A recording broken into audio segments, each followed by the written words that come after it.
Hello students, welcome to ई शिक्षा education.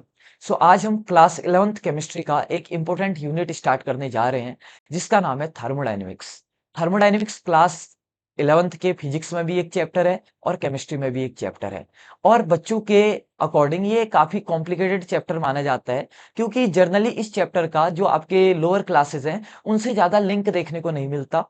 और इसकी जो डेफिनेशंस हैं, उनका जो फॉर्मेट है बुक्स में, वो थोड़ा-सा कॉम्प्लिकेटेड है, इसलिए बच्चे समझ नहीं पाते। और जब बच्चे नोट्स बनाने का ट्राई करते भी हैं या स्कूल्स में जब उन्हें कई बार नोट्स करवाए जाते हैं, तो नोट्स इतने ज़्यादा कॉम्प्लिकेटेड हो जाते हैं और इतने ज़्यादा इंटरमिक्स्ड हो जाते हैं कि बच्चे समझ नहीं पाते कि किस चीज़ को पढ़ना है, किस चीज़ को छोड़ना है और कौन-सी चीज़ ज़्यादा रिलेवेंट है और कौन-सी चीज़ कम रिलेवेंट है। और कई बार तो बच्चे इसमें कन्फ्यूज़ हो जाते हैं कि आप डेफिनिशन तो हमें सब याद हो गई, थ्योरी भी समझ में आ गई, आखिर न्यूमेरिकल कैसे बनेंगे इसके? क्योंकि इस चैप्टर में बहुत अच्छे खासे न्यूमेरिकल्स हैं। ठीक है? तो चलिए थर्मोडायनेमिक्स को एक काफी इजी अंडरस्टैंडिंग वे में हम यहाँ पर पढ़ते हैं। मैं आपके सामने कुछ स्लाइड्स लेके आया हूँ। मुश्किल से हमारा जो थर्मोडायनेमिक्स का सीरीज है वो 3 से 4 लेक्चर में खत्म हो जाएगा और उन 4 लेक्चर्स में आपको थर्मोडायनेमिक्स की हर एक कॉन्सेप्ट मैं यहाँ पर आपको कवर करवा दूंगा। तो आपने कुछ नहीं करना, आपने बहुत तसल्ली के साथ इस लेक्चर को देखना है। अपनी कॉपी पेन लेके नोट्स प्रिपेयर साथ ही साथ में करने हैं। आपको पूरे स्लाइड्स डिस्प्ले हो रही है, आपने एज इट इज नोट्स बनानी है और एग्जाम में लिख के आनी है। पूरी नोट्स अकॉर्डिंग टू बुक्स है और लैंग्वेज बहुत ज्यादा इजी और क्रिस्टल क्लियर वे में है। ठीक हो गया? और इस लेक्चर को पढ़ने के बाद आपको थर्मोडायनेमिक्स के लिए ना कोई बुक रेफर करने की जरूरत है, ना ही कोई नोट्स और ना ही किसी अनदर वीडियो लेक्चर की आपको यहाँ पर जरूरत पड़ेगी। ठीक है? तो चलिए थर्मोडायनेमिक्स को बहुत बेसिक से स्टार्ट करते हैं। थर्मोडायनेमिक्स क्या होता है? थर्मोडायनेमिक्स साइंस की एक ऐसी ब्रांच होती है जो डिफरेंट फॉर्म ऑफ एनर्जीज के बारे में हमें बताती है। कौन कौन सी फॉर्म ऑफ एनर्जी हो सकती है बताइए तो जरा। Kinetic energy, potential energy, mechanical energy, electrical energy, ऐसे बहुत सारी एनर्जी के बारे में हम कहाँ पे पढ़ते हैं? थर्मोडायनेमिक्स में। साथ ही साथ हम सिर्फ एनर्जी के बारे में नहीं पढ़ते हैं, हम उनके इंटर कन्वर्जन के बारे में भी पढ़ते हैं कि कैसे काइनेटिक एनर्जी को पोटेंशियल एनर्जी में चेंज किया जा सकता है, पोटेंशियल एनर्जी को दोबारा इलेक्ट्रिकल एनर्जी में चेंज किया जा सकता है, इलेक्ट्रिकल एनर्जी को मैकेनिकल एनर्जी में, मैकेनिकल एनर्जी को हीट एनर्जी में। यानी कि the study of different form of energy and their interconversion is called thermodynamics. यहाँ पर आपको लिखा हुआ है the branch of science deals with different form of energy and their interconversion, के आपस में इनको कैसे कन्वर्ट किया जा सकता है। अगर हमारे पास काइनेटिक एनर्जी है तो कैसे उसको पोटेंशियल एनर्जी बनाया जा सकता है।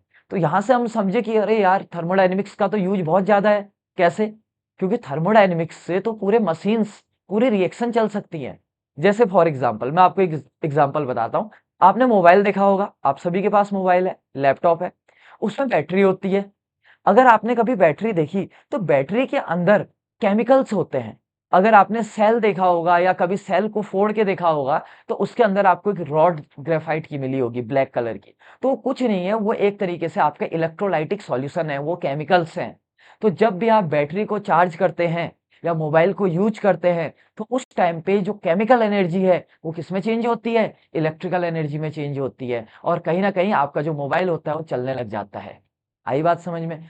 अब आपने मोबाइल चलाया तो कौन सी एनर्जी थी? वो इलेक्ट्रिकल एनर्जी। थोड़ी देर बाद आपने देखा कि यार मोबाइल तो हीट हो गया, तो कौन सी एनर्जी में चेंज हो गया? इलेक्ट्रिकल एनर्जी, हीट एनर्जी में चेंज हो गया। आई बात समझ? अब मोबाइल चल रहा था, हीट हो रहा था, आपने बोला यार कुछ गाने लगा लेते हैं, तो वो ही इलेक्ट्रिकल एनर्जी किसमें चेंज होने लगी धीरे धीरे? साउंड एनर्जी में। और साथ ही साथ मोबाइल चल रहा है, उसकी डिस्प्ले ब्राइट है, तो कौन सी एनर्जी, इलेक्ट्रिकल एनर्जी किसमें चेंज हो गई? लाइट एनर्जी में चेंज हो गई। तो देखिए, कहाँ आपकी कौन सी एनर्जी थी? केमिकल एनर्जी, वो किसमें चेंज हुई? इलेक्ट्रिकल। इलेक्ट्रिकल भी किसमें चेंज हुई? साउंड। साथ ही साथ में लाइट एनर्जी में चेंज हुई। साथ ही साथ में, ठीक है, आपका मोबाइल हीट हुआ तो किसमें चेंज हुई? हीट एनर्जी में। तो देखिए, पूरा जो यूनिवर्स है वो थर्मोडायनेमिक्स पे ही बेस है। तो thermodynamics is a natural phenomena. तो इसीलिए ये चैप्टर को पढ़ना और समझना हमारे लिए काफी ज्यादा इंपॉर्टेंट हो जाता है। और इसीलिए इस चैप्टर को आपका फिजिक्स में भी दिया गया है, केमिस्ट्री में भी दिया गया है। कई बार तो ऐसा किया जाता है कि फिजिक्स और केमिस्ट्री को इंटरलिंक कर दिया जाता है कि एक ही तो है। कई बार टीचर कहते हैं अच्छा आपने केमिस्ट्री में पढ़ लिया, फिजिक्स में भी वही है। नहीं, ऐसा नहीं है।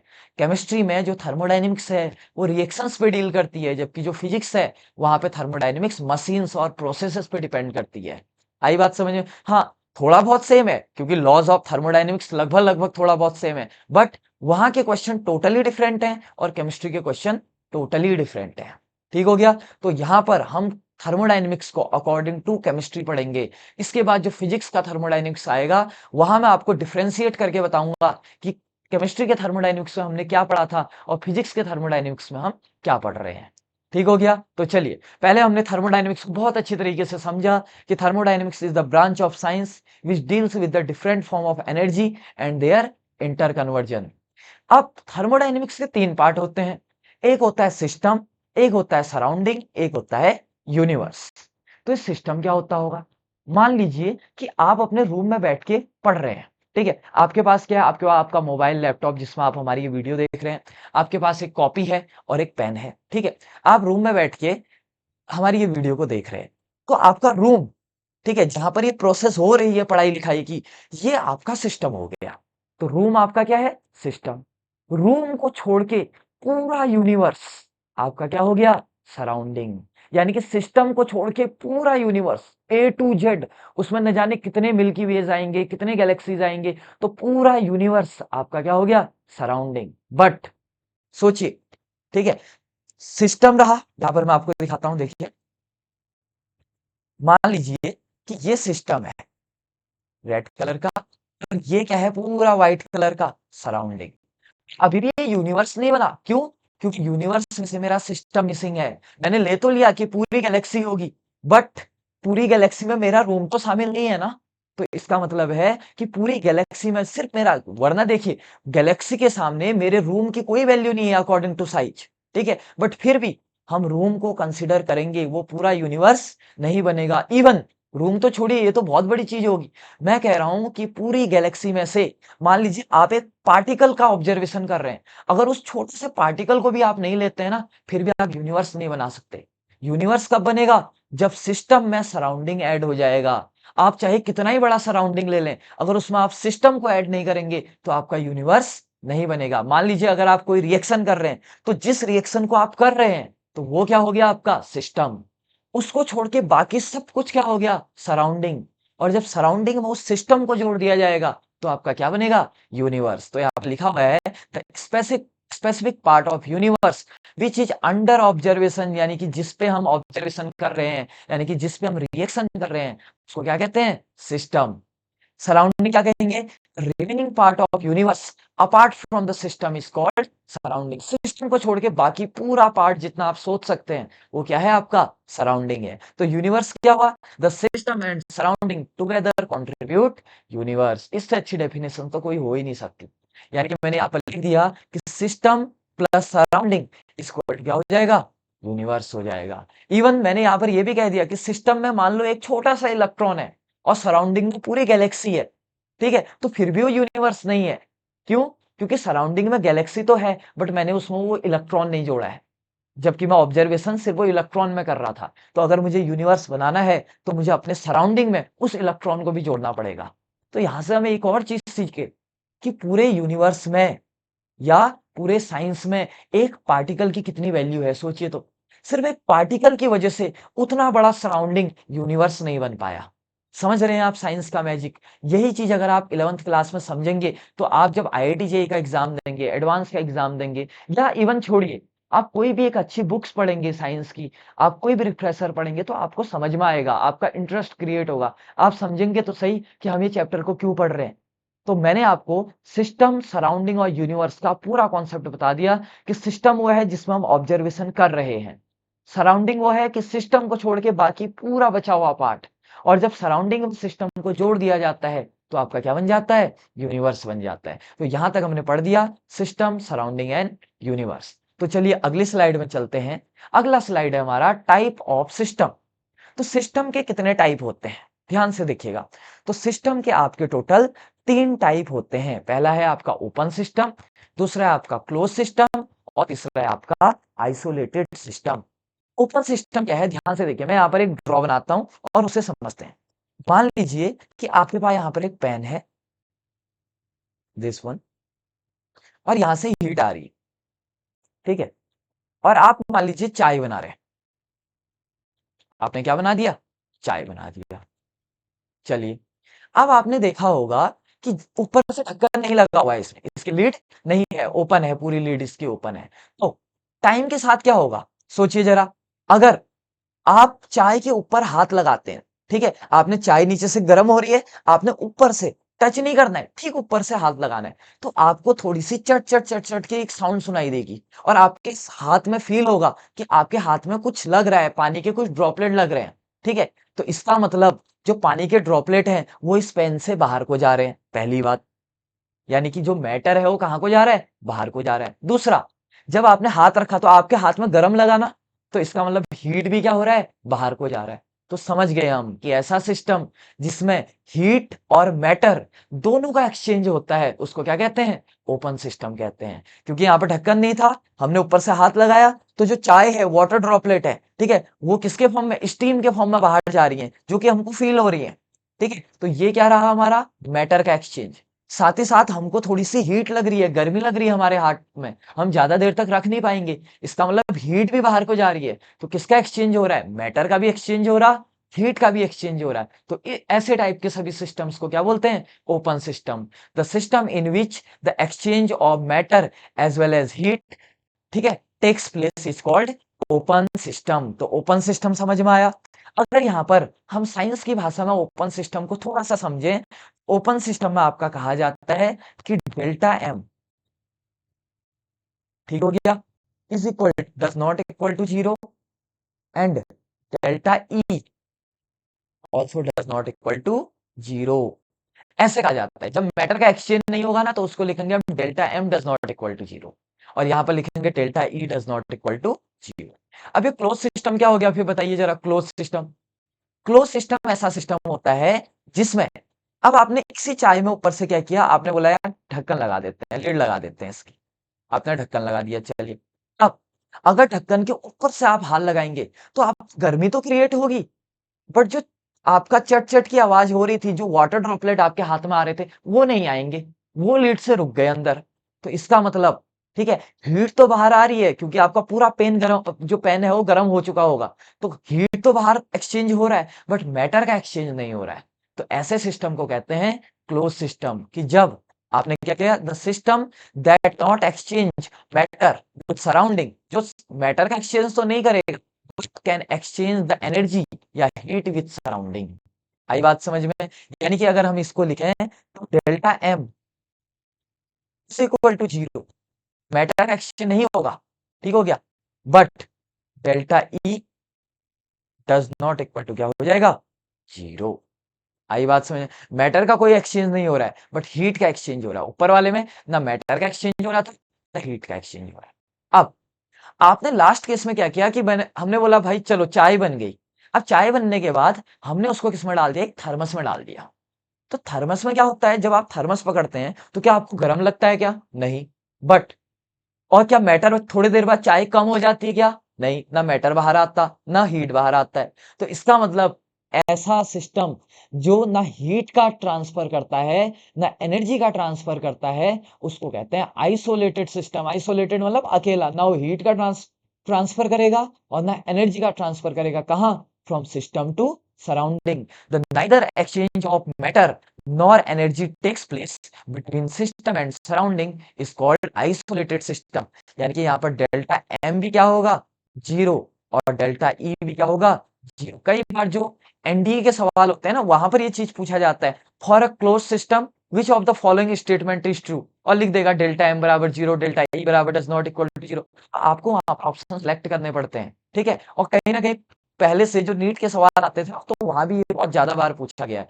तो हमने पढ़ लिया ओपन सिस्टम, क्लोज सिस्टम और आइसोलेटेड सिस्टम। तो ओपन सिस्टम क्या है, जिसमें मैटर का भी एक्सचेंज होगा, हीट का भी एक्सचेंज होगा, या एनर्जी का भी एक्सचेंज होगा। क्लोज सिस्टम क्या होगा, जिसमें मैटर का एक्सचेंज तो नहीं होगा, एनर्जी का एक्सचेंज होगा, ठीक है। और आइसोलेटेड सिस्टम क्या होगा, जिसमें ना मैटर का एक्सचेंज होने वाला और ना ही एनर्जी का एक्सचेंज होने वाला है। आई बात समझे। तो हमने पढ़ लिया ओपन सिस्टम, क्लोज सिस्टम और आइसोलेटेड सिस्टम। यहाँ तक का या तो आप स्क्रीनशॉट ले लीजिए और या तो आप नोट्स प्रिपेयर कर लीजिए वीडियो को पॉज करके, ठीक है। तो चलिए अगली स्लाइड में चलते हैं। अब हम बात करते हैं मैक्रोस्कोपिक प्रॉपर्टीज। देखिए बहुत इंपॉर्टेंट टॉपिक है कि भाई मैक्रोस्कोपिक प्रॉपर्टीज क्या होते हैं। तो यहाँ पर हमको एक बात समझनी होगी ना, कि जो थर्मोडायनेमिक्स होता है ना, ये हमेशा बल्क में डील करता है। बल्क का क्या मतलब है? जैसे फॉर एग्जांपल कोई ऐसे दुकानदार होते हैं ना जो बल्क में डील करते हैं, वो ऐसे आपको आप बोलेंगे कि एक चॉकलेट दे दो, ऐसे नहीं देंगे। वो क्या देंगे? आपको चॉकलेट का पूरा डब्बा देंगे, पूरा लॉट देंगे चॉकलेट का। तो इनको कहते हैं ऐसे दुकानदार जो थोक में या बल्क में डील करते हैं। ठीक हो गया? आपने देखा होगा कई बार कई दुकानदार के बैग में, थैली में लिखा रहता है कि कपड़ों के थोक एवं फुटकर विक्रेता, ऐसे करके आपने हिंदी में देखा होगा ना। तो इसका मतलब वो बल्क में डील कर रहे हैं। ठीक है, वो एक दो क्वांटिटी में डील नहीं करते हैं। तो सेम ऐसे यहाँ पर जो थर्मोडायनेमिक्स है वो एक दो क्वांटिटी में डील नहीं करता। जैसे फॉर एग्जांपल आपका एक ग्लास वाटर है, आपने बोला यार एक ग्लास वाटर में एक पार्टिकल का हीट कितना होगा या एक पार्टिकल की एनर्जी कितनी होगी, ये कैसे पता लगेगा? इस बारे में थर्मोडायनेमिक्स कभी नहीं बताता। ये पूरा बल्क के बारे में, पूरे वाटर के बारे में बताएगा कि उसकी हीट कितनी है, उसकी एनर्जी कितनी है। तो पहला पॉइंट हमने देखा कि thermodynamics deals with matter in bulk. Bulk बोले तो लार्ज एक्सिस। पहली बात यहाँ पर समझ जाए। ठीक है, तो ये पॉइंट है। अब हम डील करते हैं मैक्रोस्कोपिक प्रॉपर्टी किसे कहते हैं। तो यहाँ पर मैंने डेफिनेशन लिखी है बहुत इजी वे में, the property of system which arises from the bulk behaviour. यानी ऐसी प्रॉपर्टी जो बल्क बिहेवियर यानी कि लार्ज जब आपका पार्टिकल होगा उनकी वजह से जो प्रॉपर्टी किसी मैटर पे आएगी तो उसी को कहते हैं मैक्रोस्कोपिक प्रॉपर्टी। आई बात समझ? मैक्रोस्कोपिक प्रॉपर्टी कभी एक पार्टिकल, दो पार्टिकल, तीन पार्टिकल इसकी वजह से नहीं आएगी, मिलियंस ऑफ पार्टिकल्स की वजह से जो प्रॉपर्टी मैटर पे आती है उसी को क्या बोलते हैं? Macroscopic property. यानी कि the property of system which arises from the bulk behaviour of matter. आई बात समझ? Is called macroscopic property. इसको लिखेंगे। अब मैक्रोस्कोपिक प्रॉपर्टी के दो टाइप होते हैं और एग्जाम में ये हर बार पूछा जाता है। पहला होता है एक्सटेंसिव प्रॉपर्टी और दूसरा होता है इंटेंसिव प्रॉपर्टी। इवन जे मेंस में तक ये सवाल पूछा जाता है और सिंपल पूछा जाता है क्या? विच of the following is extensive property and which of the following is intensive property, ऐसे करके और चार पांच नीचे से ऑप्शन दे देगा और वहां पर आपको टिक करना होगा। तो कैसे समझेंगे? The property which depends on amount of substance. ऐसी प्रॉपर्टी जो अमाउंट पे डिपेंड करती है उसको क्या बोलते हैं? Extensive property. अमाउंट पे डिपेंड करेगी। अगले वाले स्लाइड में मैं आपको बहुत अच्छे तरीके से एक इतना अच्छा एग्जांपल दूंगा कि आप कभी नहीं भूलेंगे। अभी आप सिर्फ इसको देखिए, ऐसी प्रॉपर्टी अमाउंट पे डील करती है। जैसे यहाँ पर आपका एक ट्रिक मैंने लिखा है, ऑल फॉर्म ऑफ एनर्जी। तो ये तो सबसे अच्छा जेई मींस का ट्रिक है कि जिसके आगे एनर्जी लिख दिया गया है इसका मतलब वो एक्सटेंसिव प्रॉपर्टी है। ठीक है, तो जैसे यहाँ पर मैंने एक दो एनर्जी जो आपने शायद नहीं सुनी है उनको लिखा है, गिब्स एनर्जी, इंटरनल एनर्जी। बाकी अगर आपसे कोई और पूछे आप कहेंगे kinetic energy, potential energy, mechanical energy, chemical energy, electrical energy, heat energy, light energy, all are क्या? Extensive property. अगला एंथैल्पी। अब आप बोलेंगे यार ये शब्द हम बहुत नए-नए सुन रहे हैं। आपको आगे-आगे जैसे हम चैप्टर पढ़ेंगे, इन सब के बारे में डील करेंगे। थर्मोडायनामिक्स चैप्टर ही तो इसी के बारे में है कि हम एंथैल्पी पढ़ेंगे, एंट्रोपी पढ़ेंगे, गिब्स एनर्जी पढ़ेंगे, इंटरनल एनर्जी पढ़ेंगे। इन सभी की स्टडी को ही थर्मोडायनामिक्स कहते हैं। ये थर्मोडायनामिक्स के मेन कंपोनेंट्स हैं। ठीक है? तो अभी हम यहाँ पर सिर्फ इनका नाम याद कर रहे हैं बस। तो अगला क्या है? एंथैल्पी। एंथैल्पी को घर की भाषा में आप एनर्जी कह सकते हो। ये भी एक तरीके का टाइप ऑफ हीट है और हीट क्या है? Form of energy. ठीक हो गया? तो एंथैल्पी। अगला हीट कैपेसिटी। मैंने कहा हीट मैंने बोला ये क्या होता है? एनर्जी होता है। अगला एंट्रोपी। ठीक है? ये भी हम इस चैप्टर में पढ़ेंगे। अगला मास। ठीक है? अगला वर्क, ये पूरा छपा नहीं है। ये क्या है? वर्क। और अगला क्या है? Number of moles. ठीक हो गया? और अगला क्या है? वॉल्यूम। अगला क्या है? Area etcetera. ठीक है? यहाँ पर कुछ-कुछ ये नंबर ऑफ मोल हो गया, वॉल्यूम हो गया, एरिया हो गया तो बहुत ज़्यादा आता है। इसको तो आप ऐसे भी समझ सकते हैं। सोचो ना, एरिया क्वांटिटी पे तो डिपेंड करेगा। मान लो, ठीक है, एक घर बन रहा जिसमें 100 ईंट है, एक घर बन रहा जिसमें 500 ईंट है, किसका एरिया ज़्यादा होगा? जनरली जिसमें 500 ईंट है, उसका एरिया ज़्यादा होगा। ऐसे ही आपका एक घर बन रहा है जिसका वॉल्यूम है, ठीक है, 1000 मीटर क्यूब। एक घर बन रहा है जिसका वॉल्यूम है 5000 मीटर क्यूब। ठीक है? साइज पे डिपेंड कर रहा है ना, अमाउंट पे डिपेंड कर रहा है, सोचो। अगला नंबर ऑफ मोल्स। ठीक है? आप मान लीजिए एक ऐसा मान लीजिए आप एक चॉकलेट लेके आए, ठीक है? जिसमें नंबर ऑफ पार्टिकल्स हैं 1000, मान लीजिए, हाँ, हाइपोथेटिकली, ऐसा होता नहीं है। एक और चॉकलेट लेके आए जिसमें नंबर ऑफ पार्टिकल है 2000। तो देखिए नंबर ऑफ पार्टिकल डिपेंड कर रहा है ना। तो इसका मतलब जो एरिया है, वॉल्यूम है, नंबर ऑफ मोल्स हैं, ये सभी क्या है? Extensive property. ये किस पे डिपेंड करती हैं? अमाउंट ऑफ सब्सटेंस पे। कि जितना ज्यादा अमाउंट होगा उतना ज्यादा एरिया होगा, उतना ज्यादा वॉल्यूम होगा, उतना ही ज्यादा नंबर ऑफ मोल होगा। सिमिलरली जितना ज्यादा अमाउंट होगा उतनी ज्यादा क्या होगी? एनर्जी होगी। अब वही हम अगर इंटेंसिव प्रॉपर्टी को पढ़ें तो does not depends on amount of substance, या अमाउंट पे डिपेंड नहीं करता, जैसे प्रेशर, टेम्परेचर, ठीक है, डेंसिटी, कंसंट्रेशन, सरफेस टेंशन हम फिजिक्स में पढ़ते हैं, विस्कोसिटी, ठीक है, विस्कोसिटी क्या होता है ये भी हम फिजिक्स में पढ़ते हैं, फिजिक्स में आता है चैप्टर फ्लूइड। मैं यहाँ पर थोड़ा सा समझा देता हूँ। विस्कोसिटी होता है आपका फ्रिक्शन बिटवीन द फ्लूइड या लेयर्स ऑफ फ्लूइड। जैसे जो पानी होता है और आपने देखा दूसरा ऑयल होता है, तो आपने देखा होगा पानी और ऑयल क्या सेम होते हैं क्या? एक थोड़ा ज्यादा गाढ़ा होता है, एक थोड़ा कम गाढ़ा होता है। किसकी वजह से होता है? ये विस्कोसिटी की ही वजह से होता है। तो विस्कोसिटी कुछ नहीं है, आप चाहें तो अपने शॉर्ट नोट्स में लिख सकते हैं viscosity, it is the friction between the layers of liquid, ठीक है। और सरफेस टेंशन होता है, ये जनरली प्रेशर होता है, ठीक है। ऐसा प्रेशर जो लिक्विड्स में लगता है उनको कहते हैं सरफेस टेंशन। अभी के लिए अगला रिफ्रैक्टिव इंडेक्स आप पढ़ के आए, ठीक है। तो इन सभी प्रॉपर्टी को जो कि अमाउंट पे डील नहीं करते हैं, इसको कहते हैं इंटेंसिव प्रॉपर्टी। जैसे मैं आपको एक चीज समझाता हूं, मान लो रिफ्रैक्टिव इंडेक्स है, सोचो दो बच्चे हैं, ठीक है, और वो निकालने चाह रहे हैं, एक के बाद छोटा सा एक ग्लास है, एक के बाद थोड़ा बड़े साइज का ग्लास है, वो दोनों ने ऊपर से उनमें लेजर लाइट मारी, ठीक है। तो ऑब्वियस सी बात है ना, दोनों में जो एंगल ऑफ इंसिडेंस है अगर सेम है, ठीक है, तो दोनों का जो एंगल ऑफ रिफ्रैक्शन होगा वो भी क्या होगा? सेम होगा। इसीलिए हम यहाँ से समझ गए, एक्सपेरिमेंटली पाया, एंगल ऑफ इंसिडेंस हम निकाल सकते हैं,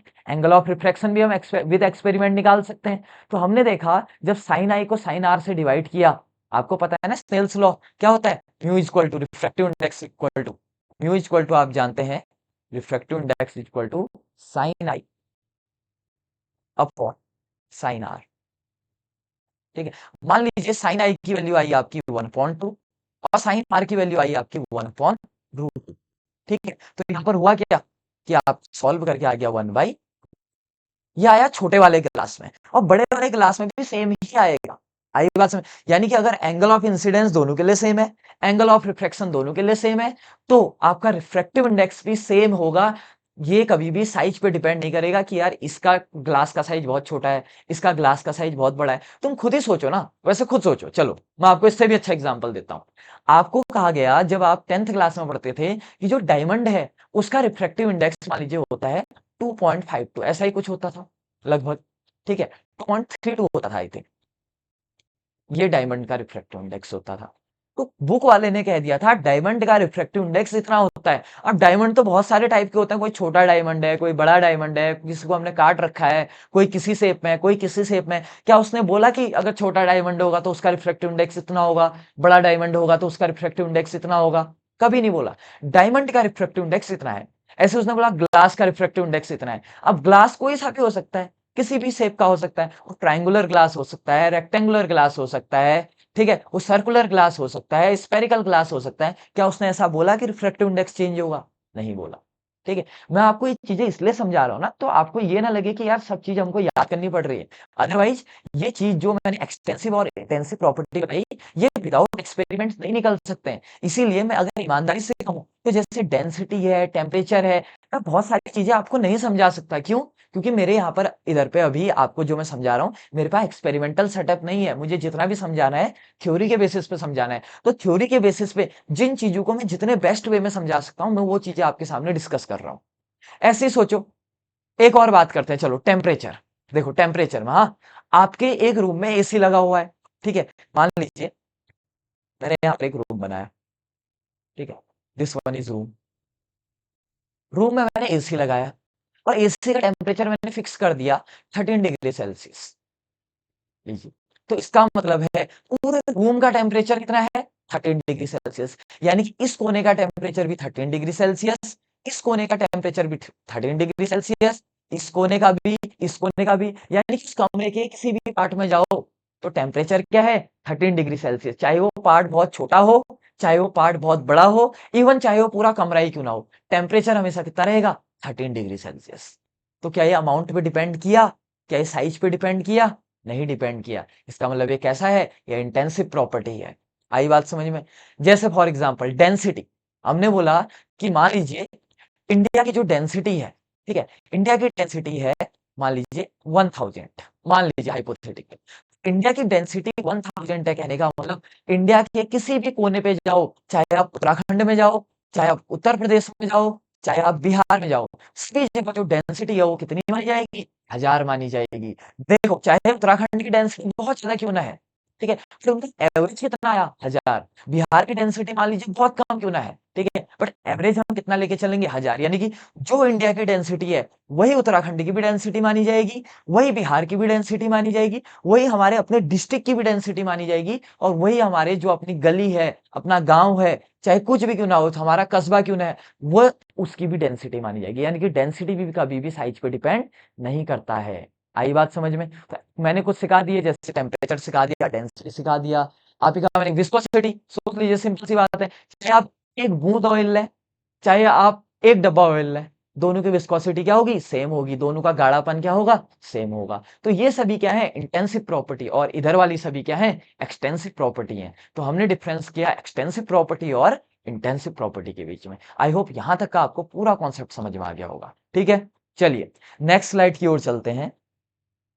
अब बहुत तगड़ा concept, the ratio of two extensive property. मान लीजिए मेरे पास एक एक्सटेंसिव प्रॉपर्टी है, एक्सटेंसिव प्रॉपर्टी, उसको मैं दूसरे एक्सटेंसिव प्रॉपर्टी से डिवाइड कर देता हूं। तो ये कह रहा है कि हमेशा आंसर आएगा आपका intensive property.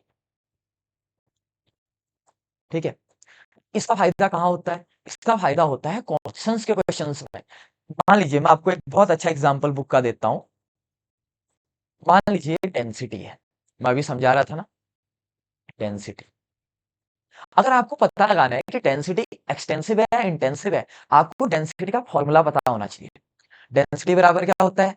Mass upon volume. अब मैंने मास को किसमें लिखा है? आपका एक्सटेंसिव। मास क्या होता है? एक्सटेंसिव। और वॉल्यूम क्या होता है? एक्सटेंसिव। और मैंने डेंसिटी को किसमें लिखा है? आपका इंटेंसिव प्रॉपर्टी में। आई बात समझ में? यानी कि जब दो एक्सटेंसिव प्रॉपर्टी को डिवाइड कर दिया जाता है, तो आपका क्या आ जाता है? इंटेंसिव प्रॉपर्टी आ जाती है।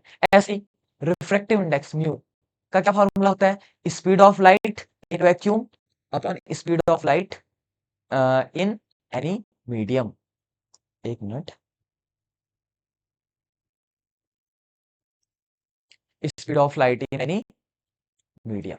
ठीक हो गया? तो यहां पर चलिए डेंसिटी में तो स्पीड ऑफ लाइट, इसको देख सकते हैं क्या हम? एक बार सोचिए तो जरा, स्पीड, स्पीड ऑफ लाइट, ठीक है, इससे ये कट गया एक तरीके से। ठीक है, इसको कैसे करेंगे? देखिए कभी कभी ऐसे क्वेश्चन आ जाता है अचानक से, आउट ऑफ सिलेबस क्वेश्चन। देखिए स्पीड, स्पीड है, वेलोसिटी ये भी स्पीड है। अगर स्पीड स्पीड को हम कैंसिल आउट कर दें, अगर इनका यूनिट निकालें, तो आंसर कितना आ गया? 1। तो क्या ये अमाउंट पे डिपेंड कर रहा है क्या? नहीं, क्योंकि स्पीड का यूनिट भी क्या होता है? मीटर पर सेकंड। वेलोसिटी का यूनिट भी क्या होता है? मीटर पर सेकंड। चाहे वो वैक्यूम में, चाहे वो किसी मीडियम में हो। तो कट के कितना आ गया? 1। इसका मतलब ये अमाउंट पे डिपेंड नहीं कर रहा है। देखिए अगला, मोल फ्रैक्शन, आपने फर्स्ट चैप्टर में पढ़ा होगा। मोल फ्रैक्शन क्या होता है? Number of mole, number of mole upon total number of mole, total number of मोल। अब ये सोचो, या तो आप इसको दो तरीके से कर सकते हो, जो मेथड मैंने अभी निकाली, अभी देखिए कितनी अच्छी मेथड निकाली है। Number of mole N, total number of mole भी क्या हुआ? एन। तो एन से एन कट गया, तो आंसर कितना आ गया? इसका मतलब भी डिपेंड नहीं कर रहा है। अदरवाइज आपको जो मैंने ये वाला कॉन्सेप्ट बताया, इसके अकॉर्डिंग करना है। देखिए नंबर ऑफ मोल कैसी प्रॉपर्टी है? नाम ही नंबर ऑफ मोल है, इसका मतलब कंसंट्रेशन या अमाउंट पे डिपेंड कर रहा है, तो ये कैसी प्रॉपर्टी है? एक्सटेंसिव। टोटल नंबर ऑफ मोल, ये भी क्या है? Extensive property. तो एक्सटेंसिव अपॉन एक्सटेंसिव क्या हो जाएगा? Intensive property. यानी कि जो मोल फ्रैक्शन है आपका, वो क्या होता है? इंटेंसिव प्रॉपर्टी होता है। तो आया समझ में? यानी कि जब दो एक्सटेंसिव प्रॉपर्टी को डिवाइड करते हैं, तो आपका कौन सा प्रॉपर्टी आता है? इंटेंसिव प्रॉपर्टी आता है। ठीक है, चलिए अगला देखते हैं। यहां पर एक बहुत अच्छा एग्जांपल, बहुत ज्यादा अच्छा एग्जांपल, आप खुश हो जाएंगे। देखिए मान लीजिए मैंने एक रूम लिया, जिसका वॉल्यूम V है और टेम्परेचर क्या है? T है। मैंने क्या किया? इस रूम के पार्टीशन कर दिए। ठीक है, इस रूम के मैंने दो पार्ट बना दिए। इस पार्ट का वॉल्यूम कितना हो जाएगा? V/2। और इस पार्ट का वॉल्यूम भी कितना हो जाएगा? V/2। बट इस पार्ट का टेम्परेचर भी T रहेगा, और इस पार्ट का टेम्परेचर भी क्या रहेगा? T रहेगा। अब मान लीजिए आपने तीन पार्ट कर दिए। 1, 2 और 3। तो इसका वॉल्यूम कितना हो जाएगा? V/3। इसका भी कितना हो जाएगा? V/3। और इस पार्ट का वॉल्यूम भी कितना हो जाएगा? V/3। बट इसका टेम्परेचर भी कितना रहेगा? T। इसका टेम्परेचर भी कितना रहेगा? T। और इसका टेम्परेचर भी कितना रहेगा? T। आया समझ? टेम्परेचर चेंज नहीं होता है जब हम रूम का पार्टीशन कर देते हैं। ठीक है, इसका मतलब क्या है कि जो वॉल्यूम है, ठीक है, वो साइज पर डिपेंड कर रहा है। सोचो जब पूरा रूम था तो V था, रूम आधा हो गया तो V/2 हो गया, और 3 हो गया तो V/3 हो गया। तो इसका मतलब जो वॉल्यूम है वो कैसी प्रॉपर्टी है आपकी? वो एक्सटेंसिव प्रॉपर्टी है। जबकि जो टेम्परेचर है वो साइज पे डिपेंड नहीं कर रहा है। जब आपका पूरा रूम था तब भी टेम्परेचर T था। मैंने एसी वाला एग्जांपल दिया था ना, कि अगर पूरे रूम का टेम्परेचर T है तो उसके किसी भी कोने का जो टेम्परेचर होगा वो क्या होगा? T होगा। तो इसलिए कौन सी प्रॉपर्टी हो गई? Intensive property. ये आपकी एबीसी वाली बुक थी ना, वहां पर एक बहुत अच्छा एग्जाम्पल मेरे को लगा। ठीक है, आप इस एग्जाम्पल को अपनी बुक में या सॉरी अपने एग्जाम में वहां पर लिख सकते हैं। तो हमने पढ़ा कि जब दो एक्सटेंसिव प्रॉपर्टी को डिवाइड किया जाता है तो आपकी कौन सी प्रॉपर्टी आती है? इंटेंसिव प्रॉपर्टी आती है। आया समझ में? चलिए नेक्स्ट स्लाइड में चलते हैं, जो कि बात करता है स्टेट के बारे में। ये स्टेट क्या होता है? स्टेट वो होता है कि ऐसे वेरिएबल जिनके द्वारा हम किसी भी मैटर का पोजीशन फाइंड आउट करते हैं। लोकल भाषा में, केमिस्ट्री की भाषा में, ऐसी प्रॉपर्टी, ठीक है, या ऐसे मेजरेबल प्रॉपर्टी जिससे हम किसी मैटर की प्रॉपर्टी बता सकते हैं। जैसे for example pressure, volume, temperature, यानी कि या नंबर ऑफ मोल, ऐसे कुछ वेरिएबल्स जिससे हम किसी मैटर को डिफाइन कर सकते हैं, वो उसका स्टेट हुआ। ठीक है, डिफाइन कर सकते हैं का मतलब हम उनका प्रॉपर्टी बता सकते हैं कि ये मैटर क्या करेगा। जैसे फॉर एग्जांपल गोल्ड है, ठीक है, उसका कलर हो गया, या उसका टेम्परेचर हो गया, उसका वॉल्यूम हो गया, उससे हम बता सकते हैं कि ये गोल्ड है, इसकी क्या प्रॉपर्टी है, ऐसी कुछ चीजें। आया? तो measurable property by which we can define the property of any substance is called system. ऐसी प्रॉपर्टीज जो कि मेजरेबल हैं और जिनके बेसिस पे हम किसी की भी क्या बता सकते हैं? प्रॉपर्टी डिफाइन कर सकते हैं, तो इनको कहा जाता है स्टेट। अब स्टेट दो तरीके के होते हैं, यहां पर मैंने लिखा है प्रेशर, वॉल्यूम, और यहां पर क्या है? Number of. ठीक है, अब आपकी जो स्टेट होते हैं वो दो तरीके के होते हैं। एक होता है आपका स्टेट फंक्शन और एक होता है आपका पाथ फंक्शन। या तो एग्जाम में एक्सटेंसिव इंटेंसिव आएगा, या तो स्टेट और पाथ आएगा। स्टेट फंक्शन और पाथ फंक्शन आपने फिजिक्स में भी पढ़ा होगा। स्टेट फंक्शन वो होते हैं जो डिपेंड करते हैं सिर्फ इनिशियल पोजीशन और फाइनल पोजीशन पे। वो किस रास्ते से गया, कहाँ गया, उससे उसको कोई मतलब नहीं है। जैसे pressure, volume, energy, enthalpy, Gibbs energy and temperature. Initial कितना था, फाइनल कितना था, बस। ठीक है, the variable depending only upon the initial and final state of system and not on their path followed is called क्या? आपका स्टेट फंक्शन। तो ऐसे प्रॉपर्टी जो सिर्फ किस पे डिपेंड करते हैं? इनिशियल पोजीशन पे और फाइनल पोजीशन पे। ये उस सभी के क्या हो गए? एग्जांपल हो गए। वहां समझ जर्नली अगर डिफाइन करने को ना आए या डिफरेंस करने को ना आए तो ये पक्का आ जाता है कि which of the following is state function या which of the following is path function. ऐसे पाथ फंक्शन क्या होता है? ऐसे वेरिएबल जो कि इनिशियल और फाइनल पोजीशन पे डिपेंड नहीं करते हैं, वो पाथ पे भी डिपेंड करते हैं कि किस पाथ से होते हुए गया। जैसे कि आपका वर्क हो गया, हीट हो गया, तो ये सभी आपके क्या हो गए? पाथ फंक्शन हो गए। तो हमने यहाँ पर पढ़ा कि स्टेट फंक्शन क्या होता है और पाथ फंक्शन क्या होता है। यहाँ पर आपका होमवर्क है कि आपने अपनी बुक्स में या नोट्स में इनमें से 2-4 एग्जाम्पल में छोड़ के आया हूं, उनको आपने यहाँ पर पूरा करना है और कमेंट में हमको बताना है कि कौन और स्टेट फंक्शन हो सकता है और पाथ फंक्शन के कौन से और भी एग्जाम्पल हो सकते हैं। ये आपका होमवर्क रहा। ठीक है, और जिसका सबसे अच्छा कमेंट होगा उसको मैं पिन कर दूंगा। ठीक हो गया? चलिए, तो स्टेट फंक्शन हमने पढ़ा जो सिर्फ किस पे डिपेंड करता है? इनिशियल और फाइनल स्टेट पे। जबकि जो पाथ फंक्शन होता है वो किस पे डिपेंड करता है? Not in the initial and the final position, it depends on the path followed by the system. आखिर उसने क्या पाथ फॉलोड किया। आई बात समझ में? चलिए, अब इसके बाद थर्मोडायनेमिक्स का सबसे इंपॉर्टेंट टॉपिक, जिसके बिना थर्मोडायनेमिक्स अधूरा है, जिसको कहते हैं डिफरेंट थर्मोडायनेमिक प्रोसेस। ठीक है, तो चलिए एक एक करके हम सारे प्रोसेस को यहां पर डिस्कस कर लेते हैं। पहला, आइसोथर्मल प्रोसेस। ठीक है, आइसोथर्मल प्रोसेस ऐसा प्रोसेस होता है जिसमें कि आपका सिस्टम और सराउंडिंग के बीच में कोई भी हीट का एक्सचेंज नहीं होता, यानी कि सिस्टम से सराउंडिंग के बीच कोई हीट नहीं आएगी। मान लीजिए, सोचिए, हाँ, यहाँ पर ये सिस्टम है अंदर और ये सराउंडिंग है, यानी कि सिस्टम में भी हीट क्यों है और सराउंडिंग में भी हीट क्या है, Q है। ठीक है, अगर मान लीजिए कि सिस्टम की हीट को मैं Q1 कहूँ जो कि किसके बराबर है, X है, और Q2 जो हीट है सराउंडिंग की, इसको भी मैं क्या मान, X मान।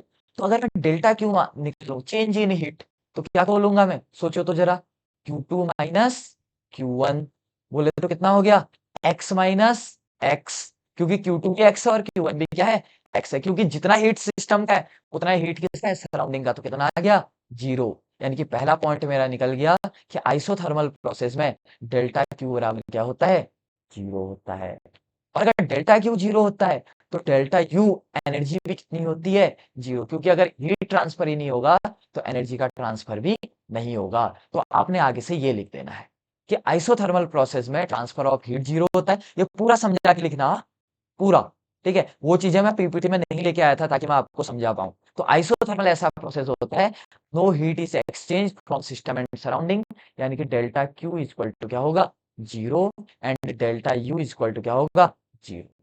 आप बोलेंगे ये कहाँ काम आएगा, सवाल में पूछेगा कि as process is undergoing through isothermal process, find the work done. तो आइसोथर्मल प्रोसेस है तो सीधे दिमाग लगा देना है कि इसका Q 0 होगा, इसका U 0 होगा, तो दो चीजों के वैल्यू तो तुमको सीधे ही मिल गया वहां पर। आया बात समझ में। दूसरा हम पढ़ रहे हैं आइसोबारिक प्रोसेस। बार बोले तो बार किसका यूनिट होता है बताइए तो जरा, प्रेशर का। तो यहाँ पर हम समझिए कि ऐसा प्रोसेस जो कांस्टेंट प्रेशर में होता है, यानी कि जितना प्रेशर अंदर होगा उतना ही प्रेशर क्या होगा, बाहर। अगर मान लीजिए अंदर का प्रेशर P1 है जिसको कि मैं X मानता हूँ, और बाहर का प्रेशर क्या है, P2, जिसको कि मैं अगेन मुझे कितना मानना पड़ेगा, X। डेल्टा P बराबर क्या हो जाएगा बताइए तो जरा, P2 माइनस P1। इसका मतलब x माइनस एक्स तो कितना आ गया, 0। यानी कि आइसोबारिक प्रोसेस में डेल्टा P बराबर आपका क्या होता है, 0 होता है।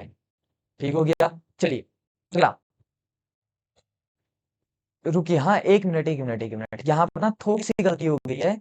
ये आइसोथर्मल प्रोसेस नहीं था, क्या आपका एडियाबेटिक प्रोसेस था, एडियाबेटिक प्रोसेस। ये टाइपिंग थोड़ी सी मिस्टेक हो गई है।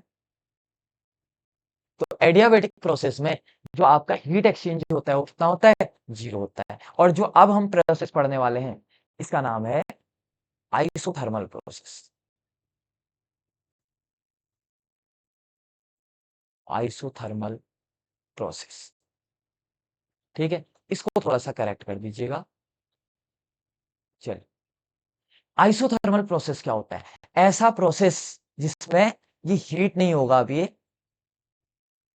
ठीक है, no heat exchange from system to surrounding. वैसे तो ठीक है, बट यहां पर आप इसको लिख लीजिएगा, द टेम्परेचर इज कांस्टेंट। ये इसकी अच्छी डेफिनेशन है, टेम्परेचर इज कांस्टेंट। ठीक है, यानी कि दिस प्रोसेस लिख सकते हो carried out at constant temperature, यानी कि टेम्परेचर कांस्टेंट है तो जितना T1 है उतना ही T2 होगा। इसका मतलब डेल्टा T बराबर क्या हो जाता है, 0 हो जाता है। और डेल्टा T 0 है तो डेल्टा U बराबर भी क्या हो जाएगा, 0 हो जाएगा, क्योंकि टेम्परेचर जितना अंदर का है उतना बाहर का है। तो यहाँ पर ना थोड़ा बहुत हमको चेंज करना पड़ेगा, ये कंफ्यूजन क्रिएट हो गया था। एडियाबेटिक वाले में डेल्टा U को नहीं करेंगे, सिर्फ डेल्टा Q 0 करेंगे, और आइसोथर्मल में आप लोग डेल्टा T इक्वल टू 0 करेंगे, ठीक है, और डेल्टा U बराबर भी क्या करेंगे, 0 करेंगे। आया समझ में, कंफ्यूज नहीं होना है बिल्कुल। अगला है आइसोक्लोरिक प्रोसेस। तो ऐसा प्रोसेस जो कांस्टेंट वॉल्यूम में होता है, the process carried out at constant volume.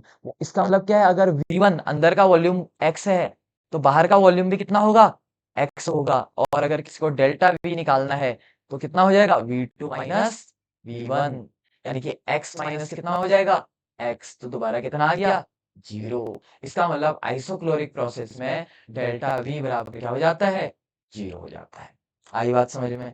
इसके बाद हमने पढ़ना है साइक्लिक प्रोसेस। साइक्लिक प्रोसेस क्या होता है, जो कि बहुत ज्यादा बार जाता है, पहले ए से बी जाएगा, बी से सी जाएगा, सी से डी जाएगा, डी से ई जाएगा, बट आफ्टर ऑल अपने इनिशियल पोजीशन पे वापस लौट आएगा, यानी कि एक साइकिल कंप्लीट कर देगा। तो उसको क्या कहेंगे, साइक्लिक प्रोसेस। क्या लिखा हुआ है यहाँ पर, when a system undergoes a number of changes, उसमें बहुत सारे चेंजेस होंगे, but finally return to its initial state. ठीक है, the process is called cyclic. जैसे फॉर एग्जांपल, आप पहले स्कूल गए मान लीजिए, ठीक है, आप स्कूल गए, स्कूल के बाद आप खाना खाने के लिए, मान लीजिए पार्टी करने के लिए होटल में चले गए, ठीक है। होटल के बाद आप पहले घर से स्कूल गए, स्कूल के बाद आप होटल में चले गए, उसके बाद आप ट्यूशन पढ़ने चले गए, ठीक हो गया। उसके बाद आप खेलने चले गए और मान लीजिए उसके बाद आप दोबारा घर आ गए। तो आपने कितने प्रोसेस किए देखिए, पहले आप स्कूल गए, स्कूल जाने के बाद आप होटल में गए, होटल जाने के बाद आप ट्यूशन गए, ट्यूशन जाने के बाद आप ग्राउंड गए खेलने और ग्राउंड के बाद आप दोबारा कहाँ आ गए, घर आ गए। इसके अलावा आपने बहुत सारी प्रोसेस की, बट आफ्टर ऑल आप अपने इनिशियल पोजीशन पे पहुंच गए ना। तो इस फिनोमेना को कहते हैं साइक्लिक प्रोसेस। जब वो ए से कहाँ जाएगा, बी जाएगा, बी से कहाँ जाएगा, सी जाएगा, बट सी से दोबारा वापस कहाँ पे आ जाएगा, A। मैंने सी तक ही रोका, आप कितने तक भी ले जा सकते हैं। यानी कि ऐसा प्रोसेस जो नंबर ऑफ, ऐसा मतलब सिस्टम जो नंबर ऑफ प्रोसेस करता है बट फाइनली अपने इनिशियल स्टेज पे वो वापस आ जाता है, उसको क्या कहते हैं, साइक्लिक प्रोसेस। एंड फाइनली है हमारा रिवर्जिबल प्रोसेस।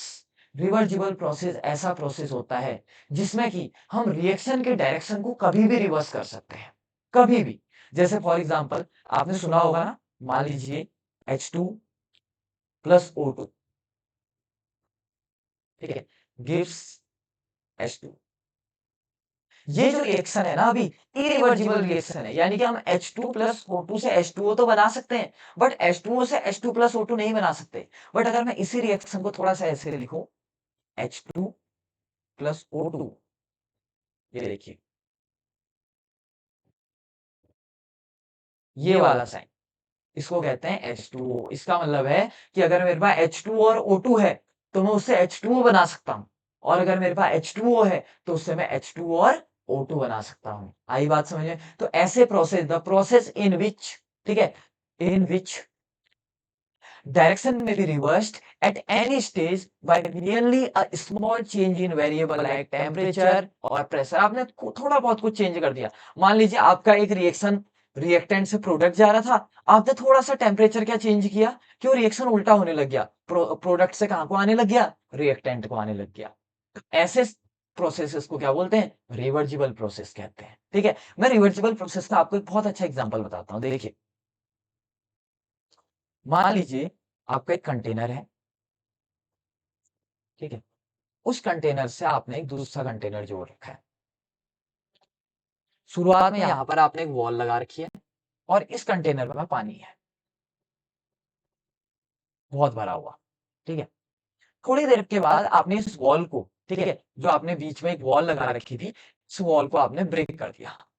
ये इस वॉल को आपने क्या कर दिया, ब्रेक कर दिया। तो क्या होगा, जितना भी पानी है वो सभी यहाँ पे भी आ जाएगा, ठीक है।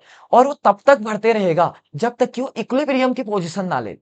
अब इक्विलिब्रियम का मतलब क्या है पता है, यहां से, ठीक है, अगर मैं यहां पर थोड़ा सा अगर मैं आपको समझाऊं, अगर यहां से एक बूंद यहाँ जाता है, उसी टाइम पे यहाँ से भी एक बूंद कहाँ जाएगा, यहाँ जाएगा। यानी कि इक्विलिब्रियम कभी भी डिस्टर्ब नहीं होता है। रिवर्जिबल प्रोसेस है जिसको उल्टा किया जा सकता है, यानी कि यहाँ का बूंद वहां जाएगा, यानी कि यहाँ का मॉलिक्यूल वहां जाएगा, तो उसी टाइम पे वहां का मॉलिक्यूल भी कहाँ को आएगा, रिएक्टेंट की ओर को आएगा। ठीक है, the process in which direction में be reversed at any stage by merely a small change in variable, like या आपने टेम्परेचर में चेंज कर दिया, या प्रेशर में चेंज कर दिया, या किसी और चीज में चेंज कर दिया, नंबर ऑफ मोल्स चेंज कर दिया, और प्रोसेस पूरी उल्टी हो गई। तो उस रिएक्शन को या उस प्रोसेस को कहते हैं रिवर्जिबल रिएक्शन। ठीक हो गया, दो पॉइंट हैं, ये बहुत स्लो होता है, पहली बात। और दूसरा, रिवर्जिबल प्रोसेस में जो वर्क होता है ना वो मैक्सिमम होता है। अगर किसी सवाल में कह दिया गया है कि भाई मैक्सिमम वर्क डन निकालो, तो इसका मतलब क्या है, वो रिवर्जिबल प्रोसेस है। इसके बाद मैं आपको वर्क डन के डेरिवेशन सिखाऊंगा, ठीक है, इसी लेक्चर में। तो वहां पर आपको पता लगेगा कि रिवर्जिबल का अलग वर्क डन का फॉर्मूला है, इरिवर्जिबल का अलग फॉर्मूला है। तो बच्चे कंफ्यूज हो जाते हैं कि कहाँ भैया हम इरिवर्जिबल लगाएं, कहाँ हम रिवर्जिबल लगाएं। अगर आपको मैक्सिमम वर्क का है तो आपको रिवर्जिबल लगाना है, और अगर आपको मैक्सिमम वर्क नहीं कहा है तो आपको इरिवर्जिबल लगाना है। और दुनिया के अधिकतर जो प्रोसेस होते हैं ना वो इरिवर्जिबल होते हैं, क्योंकि रिवर्जिबल नहीं होते। जैसे फॉर एग्जांपल एक झरना है, ठीक है, वो ऊपर से नीचे गिर रहा है, क्या वो नीचे से ऊपर भी जा सकता है क्या, नहीं जा सकता है। आई बात समझ में? अगर वो ऊपर से नीचे गिर रहा है तो ऊपर से नीचे ही गिरेगा। एक पानी है तो ऊपर से नीचे को जा रहा है, ठीक है, तो क्या वो नीचे से ऊपर को भी अपने आप जाएगा क्या, नहीं। तो जो नेचुरल फिनो, अब कोई कहेगा हम मोटर लगा के ऊपर को कर देंगे, वो एक अलग केस है। ठीक है, वो आप चेंज कर रहे हैं, ऐसे तो हम नदी का रास्ता ही चेंज कर लेते हैं। बट जो नेचुरल फिनोमिना होते हैं ना, वो सभी क्या होते हैं? इरिवर्सिबल प्रोसेस होते हैं अधिकतर। और जो साइंस होता है वो किसके साथ डील करता है? नेचुरल फिनोमिना के साथ। ठीक है, मान लीजिए एक नेचुरल फिनोमिना, आप एक बच्चे हैं, ठीक है, बच्चे से आप बूढ़े हुए, ठीक है, तो ये क्या है? एक इरिवर्सिबल प्रोसेस है। आप किसी बूढ़े को बच्चा नहीं कर सकते हो फिलहाल। आई बात समझ में? तो all the natural phenomena are called irreversible phenomenas. ठीक है, तो जनरली जो वर्क डन आता है वो इरिवर्सिबल के लिए ही निकालना होता है। बट अगर वो रिवर्सिबल के लिए आता, तो बोलेगा find the work done for reversible process, या बोल देगा द प्रोसेस इज रिवर्सिबल, या बोल देगा find the maximum work done. तो आपने समझ जाना है कि मैक्सिमम वर्क डन हमेशा किसमें होता है? रिवर्सिबल प्रोसेस में होता है। ठीक है, तो यहां पर मैं थोड़ा सा आपको अगर यहाँ पर एक बार समझाऊं, ठीक है, इधर पे छोटा सा आप देख लीजिएगा, फिर मैं इसके बाद इस स्लाइड को कर रहा हूं, ताकि आपके बीच में कोई भी कंफ्यूजन ना हो। ठीक है, बड़े बड़े नोट्स कुछ नहीं लिखने पड़ते। अगर पहला प्रोसेस देखें हम, कौन सा? आइसोथर्मल। क्योंकि आपकी बुक में मैंने भी पहले आइसोथर्मल ही लिखा था, बट वो डेफिनेशन मेरे को उलट पुलट करना पड़ा। आप सिंपल ऐसे रखेंगे, आइसोथर्मल में क्या कांस्टेंट रहता है? टेम्परेचर। डेल्टा टी बराबर 0, और डेल्टा यू बराबर भी क्या होता है? 0। दूसरा, एडियाबेटिक। एडियाबेटिक एडियाबेटिक में क्या चेंज होगा? रेट चेंज नहीं होता, तो डेल्टा क्यू बराबर क्या होगा? 0। तीसरा, आइसोबारिक। आइसोबारिक प्रोसेस में क्या होगा?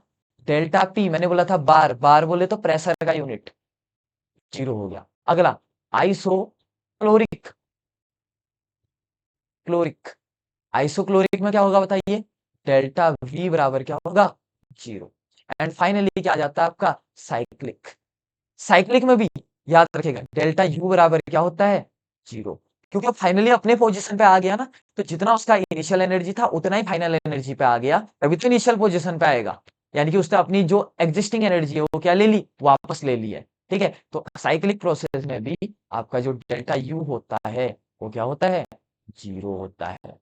आया समझ में? बस इतनी चीजें आपने याद करनी है और इसके प्रॉपर नोट्स बना लेने हैं। आया समझ में? चलिए नेक्स्ट स्लाइड में हम चलते हैं। Mode of heat transfer. ठीक है, हीट को दो तरीके से हम ट्रांसफर कर सकते हैं। पहला, in the form mode of heat transfer, या तो हम हीट के फॉर्म में, sorry, mode of heat transfer नहीं होगा यार, ये टाइपिंग जिसको करने को कहा थोड़ा सा मिस्टेक, क्या पता मेरे से कंटेंट लिखने में थोड़ा सा दिक्कत हो गया हो। एनर्जी ट्रांसफर, इसको हम अगली स्लाइड में कंप्लीट कर लेंगे, बाकी यहाँ पर तो मैं बताते जा रहा हूँ आप। ठीक है, मोड ऑफ एनर्जी ट्रांसफर, तो एनर्जी को हम दो तरीके से ट्रांसफर कर सकते हैं। पहला, in the form of heat, और दूसरा in the form of work. Heat के फॉर्म में कैसे? सोचो, हाँ, मान लीजिए कि एक कमरा है, ठीक है, इस कमरे में, ठीक, बहुत बड़े बड़े न्यूक्लियर रेडिएटर रखे हुए हैं, या बहुत बड़े बड़े मशीन्स रखे हुए हैं जो कि गर्म है, ठीक है, इंजन टाइप के हैं। ठीक है, तो आपने देखा होगा कि धीरे धीरे जो कमरा है ना वो भी गर्म होने लग जाएगा। सोचो तो जरा, सिंपल सी बात है। या सिंपल सोचो, मान लीजिए ये एक ट्रे है, ट्रे में हमने एक ग्लास रखा है, और ग्लास में बहुत गर्म सी चाय रखी हुई है। ठीक है, तो थोड़ी देर बाद आप देखेंगे जो ट्रे है, ट्रे भी थोड़ा बहुत क्या होने लग जाएगा? गर्म होने लग जाएगा। इसका मतलब जो चाय ने अपनी जो एनर्जी है वो किसको दे दी? ट्रे को दे दी। और किस फॉर्म में दी? हीट के फॉर्म में दी। तो हीट हमेशा कब आता है? जब टेम्परेचर का डिफरेंस होता है। सोचिए, चाय का टेम्परेचर बहुत ज्यादा, चाय का टेम्परेचर बहुत ज्यादा, और ट्रे का टेम्परेचर नॉर्मल या बहुत कम। हुआ क्या? जो हीट है वो हाई टेम्परेचर से कहां पे आई? लो टेम्परेचर पे आई। आई बात समझ में? यानी कि the transfer of energy between system and surrounding due to temperature difference.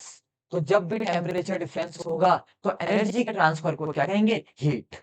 या सिंपल भाषा में, जब एनर्जी का डिफरेंस होता है उस टाइम पे जो एनर्जी है वो हीट के फॉर्म में ट्रांसफर होती है। बस बात खत्म। जैसे सन है, ठीक है, जो अर्थ का टेम्परेचर है सन के मुकाबले बहुत कम है, इसीलिए जो सन की एनर्जी है वो अर्थ में किस फॉर्म में आती है? हीट के फॉर्म में आती है। आई बात समझ में? तो हीट क्या होगा? The transfer of energy between system and surrounding due to the temperature difference. ठीक हो गया? अब इसके बाद हम बात करते हैं वर्क। वर्क भी क्या है? एक तरीके का एनर्जी ट्रांसफर। आपने वर्क एनर्जी थ्योरम पढ़ा होगा। वर्क और एनर्जी एक ही चीजें हैं, यानी कि जो चेंज इन काइनेटिक एनर्जी होता है उसी को हम क्या लिखते हैं? वर्क लिखते हैं। अब वर्क आपके दो होते हैं, मैंने बोला एक होता है रिवर्सिबल प्रोसेस में, और एक होता है इरिवर्सिबल प्रोसेस में। और अभी मैंने पढ़ा है कि रिवर्सिबल प्रोसेस में जो आपका वर्क डन होता है वो क्या होता है, मैक्सिमम होता है। आया समझ में? तो अब हम दो डेरिवेशन करेंगे। एक में हम पढ़ेंगे work done in reversible process और दूसरे में पढ़ेंगे हम वर्क डन इन इरिवर्सिबल प्रोसेस। ठीक है, चलिए। तो सबसे पहले हम पढ़ने वाले हैं work done in reversible process. ठीक है, दो डेरिवेशन है, इसके बाद हम फर्स्ट लॉ ऑफ थर्मोडायनेमिक्स के साथ इस टॉपिक को क्या कर देंगे, ओवर कर देंगे। और आई होप यहां तक फिर आपको पूरा चैप्टर समझ में आ जाना चाहिए, क्योंकि यहां पर मैं आपको एक बात बताना चाहता हूं, ये हमारा पहला टाइम है कि जब हम किसी ऑनलाइन प्लेटफॉर्म के थ्रू पढ़ा रहे हैं। ठीक है, यहाँ पर ऑफलाइन में पढ़ाना बहुत ईजी होता है, बच्चे आमने सामने होते हैं, हम डायरेक्ट टू उनसे कम्युनिकेट कर सकते हैं, उनके डाउट पूछ सकते हैं। और कई ना कई बार तो ये होता है कि जब टीचर हमारे सामने पढ़ा रहा होता है ना लाइव, तो कई बार हम उसके फेशियल एक्सप्रेशन से ही बहुत सारी चीजें समझ जाते हैं। बट ऑनलाइन मोड में कुछ खूबियां हैं, जैसे फॉर एग्जांपल आप डायरेक्टली स्क्रीनशॉट ले सकते हैं, प्रॉपर नोट्स बना सकते हैं, इन सभी का पीपीटी मैं आपको दे दूंगा पीडीएफ बना के। ये सभी इसके प्लस पॉइंट है। एक माइनस पॉइंट ये है थोड़ा सा, जो मुझे लगता है कि इंटरेक्शन का कहीं ना कहीं अभाव हो जाता है।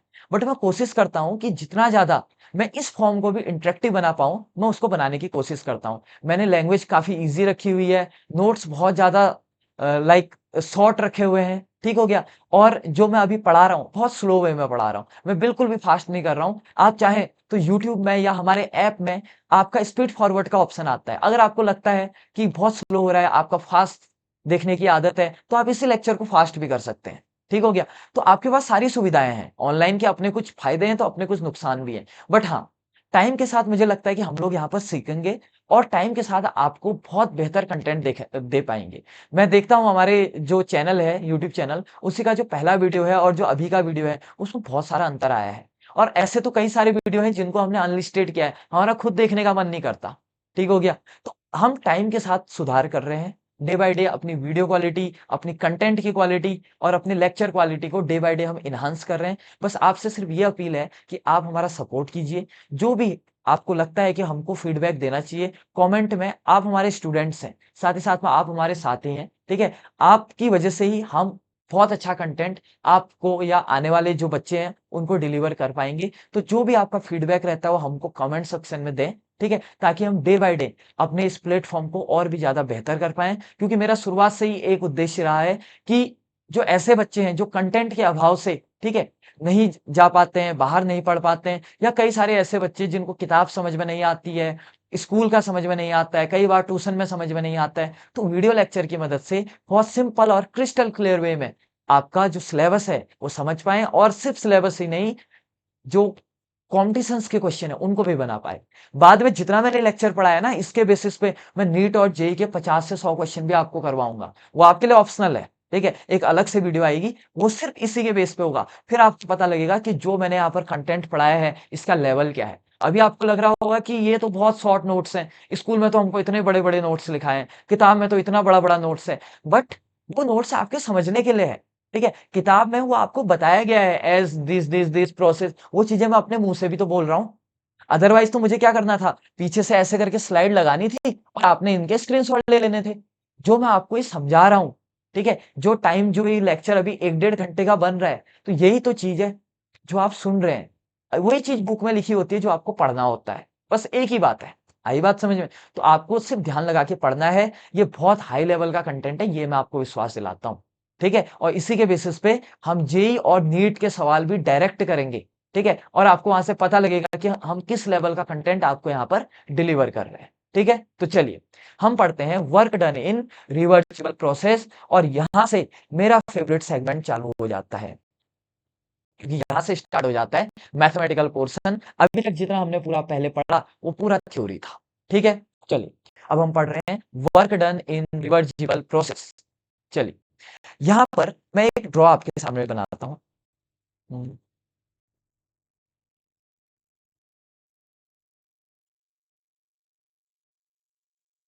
मान लीजिए कि ये एक कंटेनर है और उसके ऊपर यहां पर एक क्या लगा हुआ है, पिस्टन लगा हुआ है। ठीक है। ये पिस्टन क्या होता है आप पहली बार सुन रहे होंगे। पिस्टन बोले तो एक ऐसा लाइक जैसे सिरिंज होती है ना, तो सिरिंज में एक पिस्टन पिस्टन लगा होता है, जिसको जब आप नीचे को प्रेस करते हैं तो इंजेक्शन में प्रेशर बनता है और उससे जो आपकी मेडिसिन होती है वो बाहर को आती है, तो उसी को पिस्टन कहते हैं। तो यहाँ पर भी एक क्या लगा हुआ है, पिस्टन लगा हुआ है। दिस वन, ठीक हो गया। सेम यहाँ पर भी एक ड्रॉ बनाया मैंने,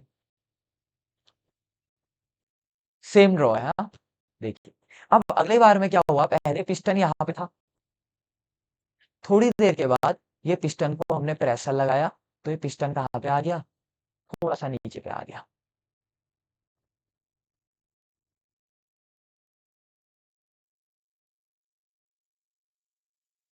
This one, ये रहा, ठीक हो गया। अब यहाँ पर देखिए, यहाँ पर हम थोड़ी सी नेमिंग कर लेते हैं, और इसमें भरा हुआ है, मान लीजिए लिक्विड भरा हुआ है, ठीक है। मान लीजिए इसमें भरा हुआ है आपका liquid,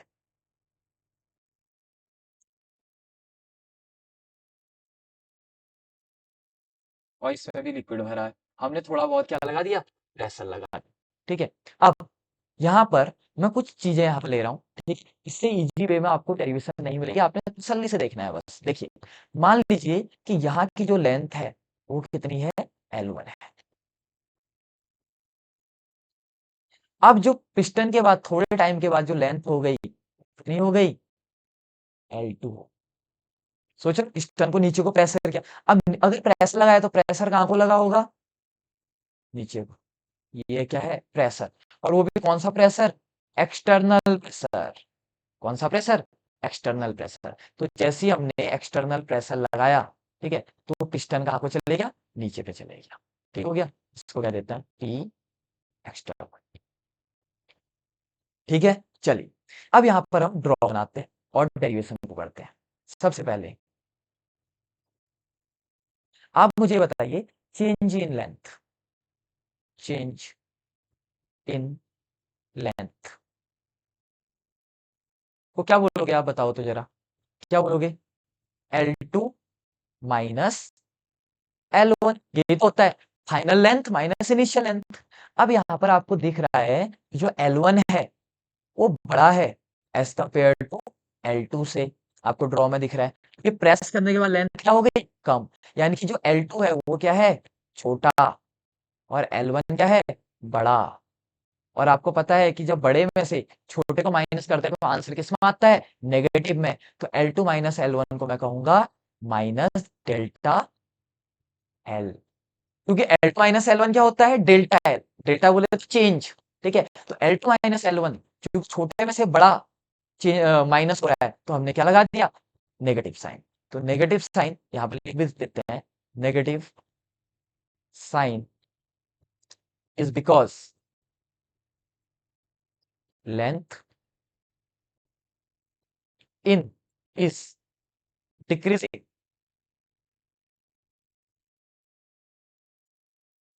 on applying external pressure, external pressure। यानी कि जब भी हम एक्सटर्नल प्रेशर लगा रहे हैं तो आपका जो लेंथ है वो क्या हो रहा है, डिक्रीज हो रहा है। तो इसका मतलब क्या हो जाएगा, यहाँ पर माइनस डेल्टा एल हो गया, ठीक है। अब नाउ प्रेशर बराबर क्या फॉर्मूला होता है बताइए तो, प्रेशर एक्सटर्नल प्रेशर बराबर क्या फॉर्मूला होता है, फोर्स अपॉन एरिया। ये तो आप 9th क्लास में पढ़ के आए हैं। अगर मैं क्रॉस मल्टीप्लाई कर दूं, फोर्स बराबर क्या हो जाएगा बताइए तो जरा यहाँ पर, पी एक्सटर्नल इन, ठीक है, एरिया, पी एक्सटर्नल इंटू क्या हो गया, एरिया। नाउ अब आपने एक फॉर्मूला पढ़ा है वर्क डन का, वर्क डन, क्या फॉर्मूला होता है वर्क डन का बताइए तो, डब्ल्यू बराबर क्या होता है, फोर्स इनटू डिस्प्लेसमेंट। बताइए तो यहाँ कितने का डिस्प्लेसमेंट आया है, यहाँ पर फोर्स इनटू, लिख देता हूं मैं, डिस्प्लेसमेंट। सोचिए, हाँ, तो W is equal to force, देखिए इसको इक्वेशन 1 मान लो और इसको इक्वेशन क्या मान लो, 2 मान लो। तो फोर्स की जगह कितना रखेंगे बताइए तो जरा। फोर्स की जगह रखेंगे पी एक्सटर्नल इंटू एरिया, जो कि ए था, इंटू डिस्प्लेसमेंट। कितने का डिस्प्लेसमेंट हुआ बताइए। पहले लेंथ कितनी थी L1, फिर लेंथ कितनी हुई L2, यानी कि डिस्प्लेसमेंट या चेंज, इसको क्या बोल सकते हो आप, डिस्प्लेसमेंट। तो डिस्प्लेसमेंट कितना है आपका, माइनस डेल्टा एल। आया समझ में। तो वर्क बराबर क्या हो गया फॉर्मूला बताइए तो, इधर से माइनस बाहर आ जाएगा, P external into area into length या चेंज इन लेंथ, एक ही बात हुई। अब आपने 10वीं क्लास में पढ़ा था कि जब एरिया को लेंथ से मल्टीप्लाई करते हैं तो आपका क्या आता है, वॉल्यूम। एरिया इंटू लेंथ क्या हो गया, वॉल्यूम। क्योंकि ये लेंथ नहीं है, ये चेंज इन लेंथ है, तो यहां पर भी क्या आएगा, चेंज इन वॉल्यूम। आया बात समझ में। तो यहां से हमारी वर्क डन की डेफिनेशन बनी, वर्क बराबर माइनस पी एक्सटर्नल, ठीक है, इनटू डेल्टा वी। सबसे इंपॉर्टेंट डेफिनेशन है ये वर्क डन की। तो work done in reversible process is equal to minus E external into delta V, और दूसरी भाषा में इसको कह सकते हो work is equal to minus P, या पी एक्सटर्नल एक ही बात हुई, डेल्टा वी को क्या लिख सकते हो, V2 माइनस V1, यानी कि final volume minus initial volume. कई बार टीचर पूछ भी लेता है कि बताइए तो माइनस साइन क्यों आया। तो या तो आप बोल सकते हैं कि इस फिगर में, ठीक है, आपका लेंथ चेंज हो रहा है या लेंथ कम हो रहा है, या आप ऐसे भी कह सकते हैं कि इस फिगर में वॉल्यूम भी कम हो रहा है। सोचिए तो जरा, यहाँ का वॉल्यूम V1 है और यहाँ का वॉल्यूम क्या है, V2 है। बताइए कौन सा वॉल्यूम बड़ा है, यहाँ पर V1 बड़ा है ना। तो नेगेटिव साइन क्यों आया, यहाँ पर दोबारा लिख सकते हो, it is because, it is because, ठीक है, आप चाहे लेंथ के टर्म्स में लिखे चाहे वॉल्यूम के टर्म्स में लिखे, कोई फर्क नहीं पड़ता है, क्योंकि लेंथ ने तो एरिया से मल्टीप्लाई करके वॉल्यूम बनाया है। It is because volume is decreasing on applying external pressure, external pressure. आई बात समझ में। तो वर्क डन का फॉर्मूला हो गया माइनस पी डेल्टा वी, ठीक है। चलिए, यहां तक आपको आई होप समझ में आ गया होगा। अब यहां पर मैं दो चीजें आपको समझा रहा हूं और work done in reversible process यहां पर खत्म हो जाएगा, ठीक है। वो दो चीजें क्या है, ध्यान से देखिएगा। पहला, work done by the system, ये न्यूमेरिकल में यूज होता है, बाय द सिस्टम। और दूसरा आएगा आपका work done on the system.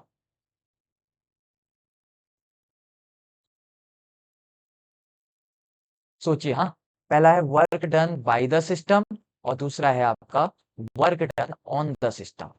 Work done by the system, ठीक है, बाय द सिस्टम में सिस्टम वर्क कर रहा है, यानी कि जो अंदर का ये पीले रंग का लिक्विड है ना, ये वर्क कर रहा है, ये प्रेशर लगा रहा।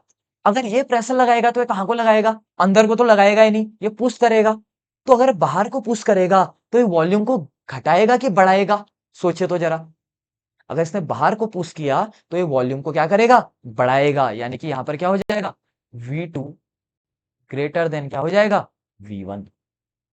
अब इस फॉर्मूले में, ठीक है, W बराबर क्या होता था, माइनस पी V2 माइनस क्या कर दो, V1। ये सब चीजें लिखनी नहीं है, वहां पर आपको बुक्स में सीधे प्लस माइनस लिखा हुआ है, मैं समझा रहा हूं यहाँ पर आपको, ये आप नहीं भी लिखेंगे तो चलेगा। देखो, अभी V2 क्या है आपका, बड़ा, क्योंकि वॉल्यूम बढ़ गया, ठीक है। और V1 क्या है आपका, छोटा।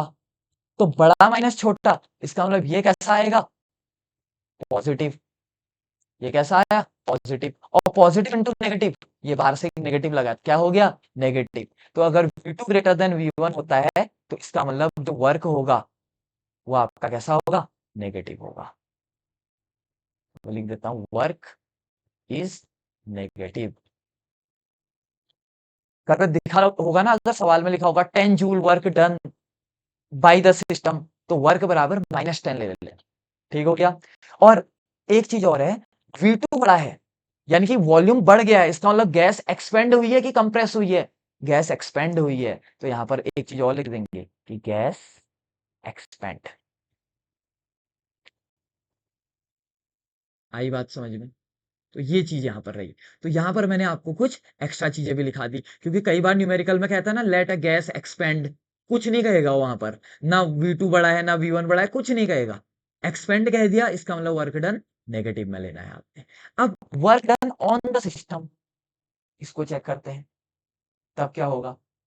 ठीक है, ऑन द सिस्टम की अगर मैं बात करूं, सिस्टम पे वर्क हो रहा है। ठीक है, अगर मैं यहां पर एक बनाने का कोशिश करूं दोबारा से, W बराबर माइनस P, और यहां पर क्या लिख देता हूं, V2 माइनस V1। सिस्टम पे वर्क हो रहा है, यानी कि ऊपर से प्रेशर लग रहा है, तो पहले वॉल्यूम V1 था, प्रेशर लगा तो वॉल्यूम क्या हो गया, V2, यानी कि पहले ज्यादा था और प्रेशर, बाहर से प्रेशर लगने के बाद वॉल्यूम क्या हो गया, कम हो गया, यानी कि V2 आपका क्या है, छोटा, और V1 क्या है आपका, बड़ा। तो जब छोटे में से बड़े को माइनस करेंगे, आया बात समझ में, छोटे में से बड़े को माइनस करेंगे, तो यह आंसर आपका कैसा आएगा, अंदर नेगेटिव। और नेगेटिव के बाहर एक और नेगेटिव है, क्या हो जाएगा, पॉजिटिव। यानी कि पहली बात, यहाँ पर जो V1 होता है वो बड़ा होता है किसके कंपेयर में, V2। दूसरी बात, जब प्रेशर बाहर से लगाएंगे तो गैस क्या होगी, एक्सपेंड होगी कि कंप्रेस होगी, तो गैस क्या होगी, कंप्रेस। और अगली बात, जो वर्क डन होगा ना, वो कैसा होगा, पॉजिटिव होगा। कई सारे बच्चे ना कंफ्यूज करते हैं, वो कहते हैं कि वर्क डन पॉजिटिव कैसे हुआ? वर्क डन जो आपने डेरिवेशन बनाया है, उसमें तो वर्क डन आगे से आपने नेगेटिव साइन लगा रखा है, हम पॉजिटिव कैसे लें? ऊपर वाला तो मान जाते हैं वो, नीचे वाले पे नहीं मानते हैं। बात असल में ऐसी है ना, जब 10वीं क्लास में आपने देखा होगा, आपने मिरर फॉर्मूला पढ़ा होगा। ठीक है, जब आपने मिरर फॉर्मूला पढ़ा 1/f equal to 1/v minus 1/u, जब आप 12th में जाएंगे ना, तो आप उसका डेरिवेशन करेंगे कि वो आखिर फॉर्मूला कैसे आया। जब वो डेरिवेशन करते हैं ना, उस टाइम पे भी हम साइन कन्वेंशन रखते हैं, यानी कि मिरर के इधर वाले नेगेटिव हो जाएंगे और उधर वाले पॉजिटिव हो जाएंगे, तब भी साइन कन्वेंशन रखा जाता है। और जब फॉर्मूला आ जाता है, तो सवाल बनाने पे दोबारा साइन कन्वेंशन रखा जाता है। सेम ऐसे यहाँ पर होता है, जो अभी मैंने साइन कन्वेंशन रखा, ये माइनस वाला जो आया, ये मैंने डेरिवेशन बनाने के लिए रखा था। सवाल बनाने के लिए दोबारा साइन कन्वेंशन रखेंगे। अगर work done by the system होगा, तो आगे से पॉजिटिव लगा देना, नेगेटिव लगा देना। Work done on the system होगा, तो वर्क के आगे क्या लगा देना, पॉजिटिव लगा देना। आई बात समझ में? बाकी तो जब न्यूमेरिकल्स होंगे, चाहे थ्योरी कितनी ही पढ़ा लो, जब तक न्यूमेरिकल सॉल्व नहीं होते तब तक बच्चे को प्रॉपर्ली समझ में नहीं आता। तो मैं 4-5 न्यूमेरिकल तो इस कॉन्सेप्ट पे लाऊंगा ही लाऊंगा। ठीक है, जैसे ये लेक्चर खत्म हो जाएगा अगले लेक्चर में, बट यहाँ पर आपने थ्योरी बना के समझ लेनी है इस चीज को। आया समझ में? तो पहले हमने पढ़ा work done in reversible process. चलिए अगला पढ़ते हैं, वर्क डन इन इरिवर्जिबल प्रोसेस। अब बात करते हैं वर्क डन इन इरिवर्जिबल प्रोसेस। इसमें क्या होता है, ध्यान से देखिएगा, ये थोड़ा सा मुश्किल है। ये कितना टाइपिंग मिस्टेक हुआ यार, ये है आपका, सॉरी, ये आपका वर्क डन इन इरिवर्जिबल प्रोसेस। ठीक हो गया। और अब हम पढ़ रहे हैं वर्क डन इन रिवर्जिबल, वो तो स्लाइड आगे पीछे हो गई मुझसे, सॉरी। ठीक है, अब हम पढ़ रहे हैं work done in reversible process. ठीक है, चल इसको पढ़ते हैं। रिवर्जिबल प्रोसेस में क्या होता है, मान लीजिए वर्क के बराबर क्या फॉर्मूला होता है बताइए तो, माइनस पी। ठीक है, ये रिवर्जिबल है हाँ? असल में जब हमने पीपीटी बनाई ना, तो मैंने पहले रिवर्जिबल पहले रखना चाहिए था, मैंने पहले इरिवर्जिबल रख दिया। और साथ ही साथ में मैंने जो आपके लिए कंटेंट बना रखा है, उसमें मैंने पहले वहाँ रिवर्जिबल पढ़ा रखा है, तो मैंने वो डेरिवेशन डाल दिया, और पढ़ाते टाइम मेरे को समझ मतलब वो ध्यान नहीं आया। ठीक है, तो यहाँ पर ये वाला जो डेरिवेशन है वो किसके लिए, इरिवर्जिबल के लिए, यही उसका बेसिक फॉर्मूला है। सभी नेचुरल प्रोसेस में यही फॉर्मूला लगता है। ठीक है, अब हम पढ़ रहे हैं रिवर्जिबल प्रोसेस। तो वर्क डन बराबर क्या होता है, पी डेल्टा। ठीक है, अब लेट, ठीक है, in any process, process volume is changed by a small quantity.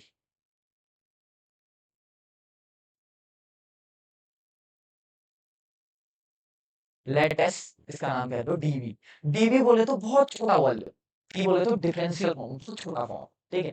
Then अब सोचो तो, अगर तुम बहुत छोटा वॉल्यूम चेंज कर रहे हो तो वर्क डन भी बहुत छोटा होगा कि बहुत बड़ा होगा? बहुत छोटा होगा। Then the small amount of work done, small amount of work done is given by, ये डेरिवेशन डायरेक्टली बनाने को भी आते हैं, हाँ। तो small amount of work done क्या हो गया? D W. ये डब्ल्यू हुआ बड़ा वर्क डन, छोटा वर्क डन क्या हुआ? टी डब्ल्यू बराबर माइनस पी, डेल्टा की जगह यहाँ पर क्या लगा दो? डीवी, क्योंकि बहुत छोटा चेंज हो रहा है। अब हमें कभी भी छोटा वर्क डन नहीं निकालना होता, हमें बड़ा वर्क डन निकालना होता है। और मैथ्स में जब छोटे को बड़ा किया जाता है ना, तो हमें कॉन्सेप्ट यूज करते हैं जिसका नाम होता है इंटीग्रेशन। ठीक है, इंटीग्रेशन क्या करता है? छोटी छोटी चीजों को जोड़ जोड़ के क्या कर देता है? बड़ा कर देता है। आपने 10वीं क्लास में इस एक साइन सुना होगा ना, ऐसे, ये समेशन कहते थे, स्टैटिस्टिक्स में आपने देखा होगा। वही यहाँ पे इंटीग्रेशन होता है बस। इसी का एडवांस फॉर्म यहाँ पर क्या होता है? इंटीग्रेशन। तो इंटीग्रेशन कुछ नहीं करता, जोड़ देता है। बहुत सारे वर्क को, छोटे छोटे वर्क को जोड़ेगा जोड़ेगा जोड़ेगा और क्या बना देगा? बहुत बड़ा वर्क बना देगा। तो आप क्या लिखो बाहर? Integrate great both the side, both side. ठीक हो गया। अब सुनिए, फ्रॉम, यहाँ पर लिमिट भी रखते हैं हम। फ्रॉम, ठीक है, volume V1 to final volume क्या ले लिया मैंने? V2। यानी कि मुझे इंटीग्रेशन तो करना है, मुझे लिमिट भी रखनी है। मान लीजिए मैं वॉल्यूम कितने से स्टार्ट करूंगा? V1 से, और वॉल्यूम खत्म किस पे करूंगा? V2 पे। तो क्या हो जाएगा बताइए? Integration of dw is equal to integration of minus P D V. क्योंकि यहाँ डीवी है ना, तो यहाँ पे वॉल्यूम आएगा V1 और यहाँ पर क्या आएगा? Volume V। आया समझ में? दिस इज इक्वेशन नंबर क्या हो गया? नाउ अब एक गैस इक्वेशन होती है। नाउ एक गैस इक्वेशन होती है, इसको कहते हैं ideal gas equation. Ideal gas equation. असल में ना आपका जो केमिस्ट्री है, वहां पर एक स्टेट ऑफ मैटर करके एक चैप्टर था, जहां पर हम आइडियल गैस इक्वेशन बहुत डिटेल में पढ़ते थे। वो चैप्टर ही उसका था। क्योंकि 11th में वो चैप्टर हट चुका है, तो बच्चों के लिए समझना बहुत मुश्किल हो जाता है कि आइडियल गैस इक्वेशन होती क्या है, या आइडियल गैस होती क्या है। आइडियल गैस ऐसी गैस होती है जिसको कि आदर्श गैस कहा जाएगा। ठीक है, यानी कि थोड़े बहुत एग्जाम्पल बताएं तो कुछ ऐसे लॉज होते हैं आइडियल गैस के, जो उनको प्रॉपरली फॉलो कर देता है। ठीक है, बट दुनिया में ना आइडियल गैस जैसी कोई चीज नहीं पाई जाती है। ठीक है, जैसे आपने आइडियल मशीन या आइडियल फ्यूल सुना होगा ना। आइडियल मशीन वो होता है जिसको जितना फ्यूल दो वो उतना वर्क करेगी, बिल्कुल ना साउंड करेगी ना हीट करेगी। क्या ऐसा कोई इंजन बना हुआ है? नहीं। इंजन साउंड भी करता है, इंजन हीट भी करता है। तो कोई भी आइडियल मशीन या आइडियल इंजन नहीं होता है। ऐसी कोई भी जो गैस होती है वो आइडियल गैस नहीं होती है। ठीक है, बट आइडियल गैस की एक इक्वेशन बनाई गई है, जो इस इक्वेशन को फॉलो करेगा वो आइडियल गैस होगा, अगर इन फ्यूचर अगर कोई करेगा।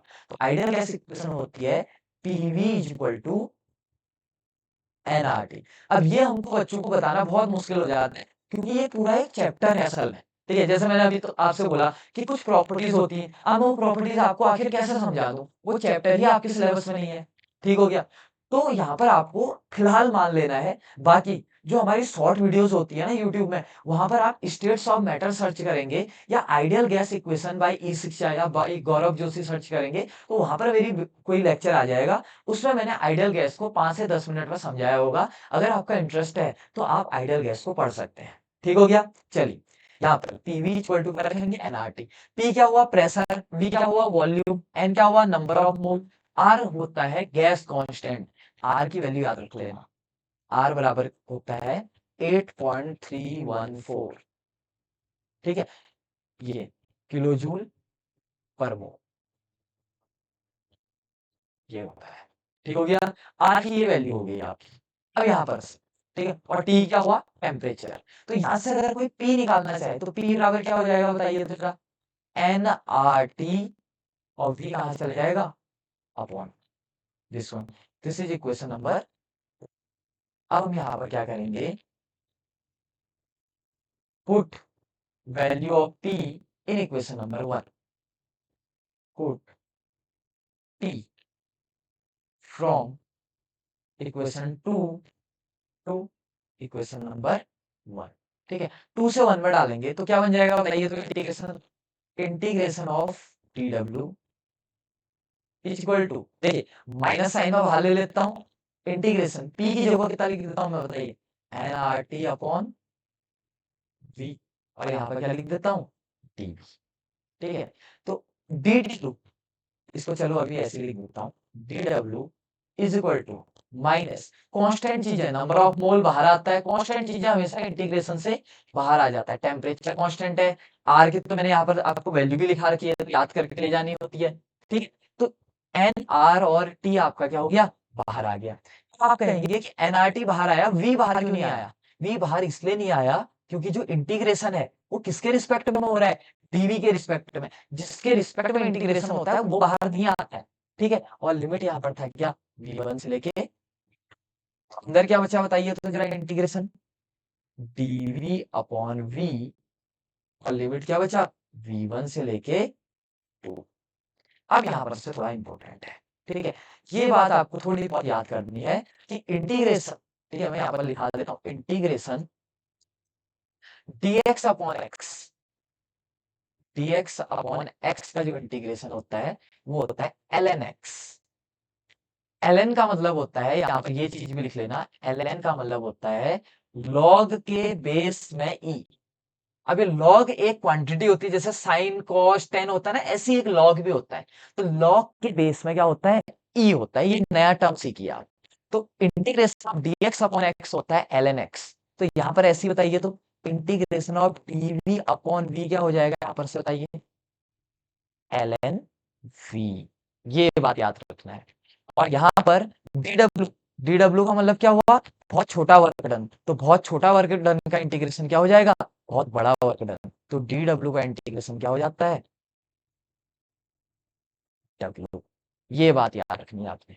ठीक है, चलिए अब इसके बाद इनकी वैल्यू डाल देते हैं, तो dw का इंटीग्रेशन क्या आ गया, w बराबर माइनस एन आर टी, यहाँ पर डब्बे में क्या आ गया, देखो इंटीग्रेशन जब हटता है ना तो ये डब्बा बिग ब्रैकेट आ जाता है, तो क्या हो जाएगा एल एन वी, और लिमिट कहां से कहां तक है, v1 से लेके कहां तक है, v2 तक। अब एक नया कॉन्सेप्ट आता है, वो नया कॉन्सेप्ट क्या है कि upper limit minus lower limit. जो भी नए कॉन्सेप्ट है ना, मैं ग्रीन कलर के पेन से आपको समझा रहा हूँ, ठीक है, तो ये आप अपने कॉपी के ऊपर भी लिख सकते हैं।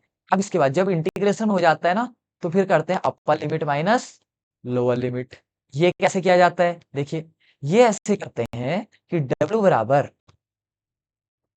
माइनस एन आर टी, देखिए डब्बे में, देखिए एल एन, v की जगह में लिख देंगे v2 minus L N, v की जगह में लिख देंगे v1।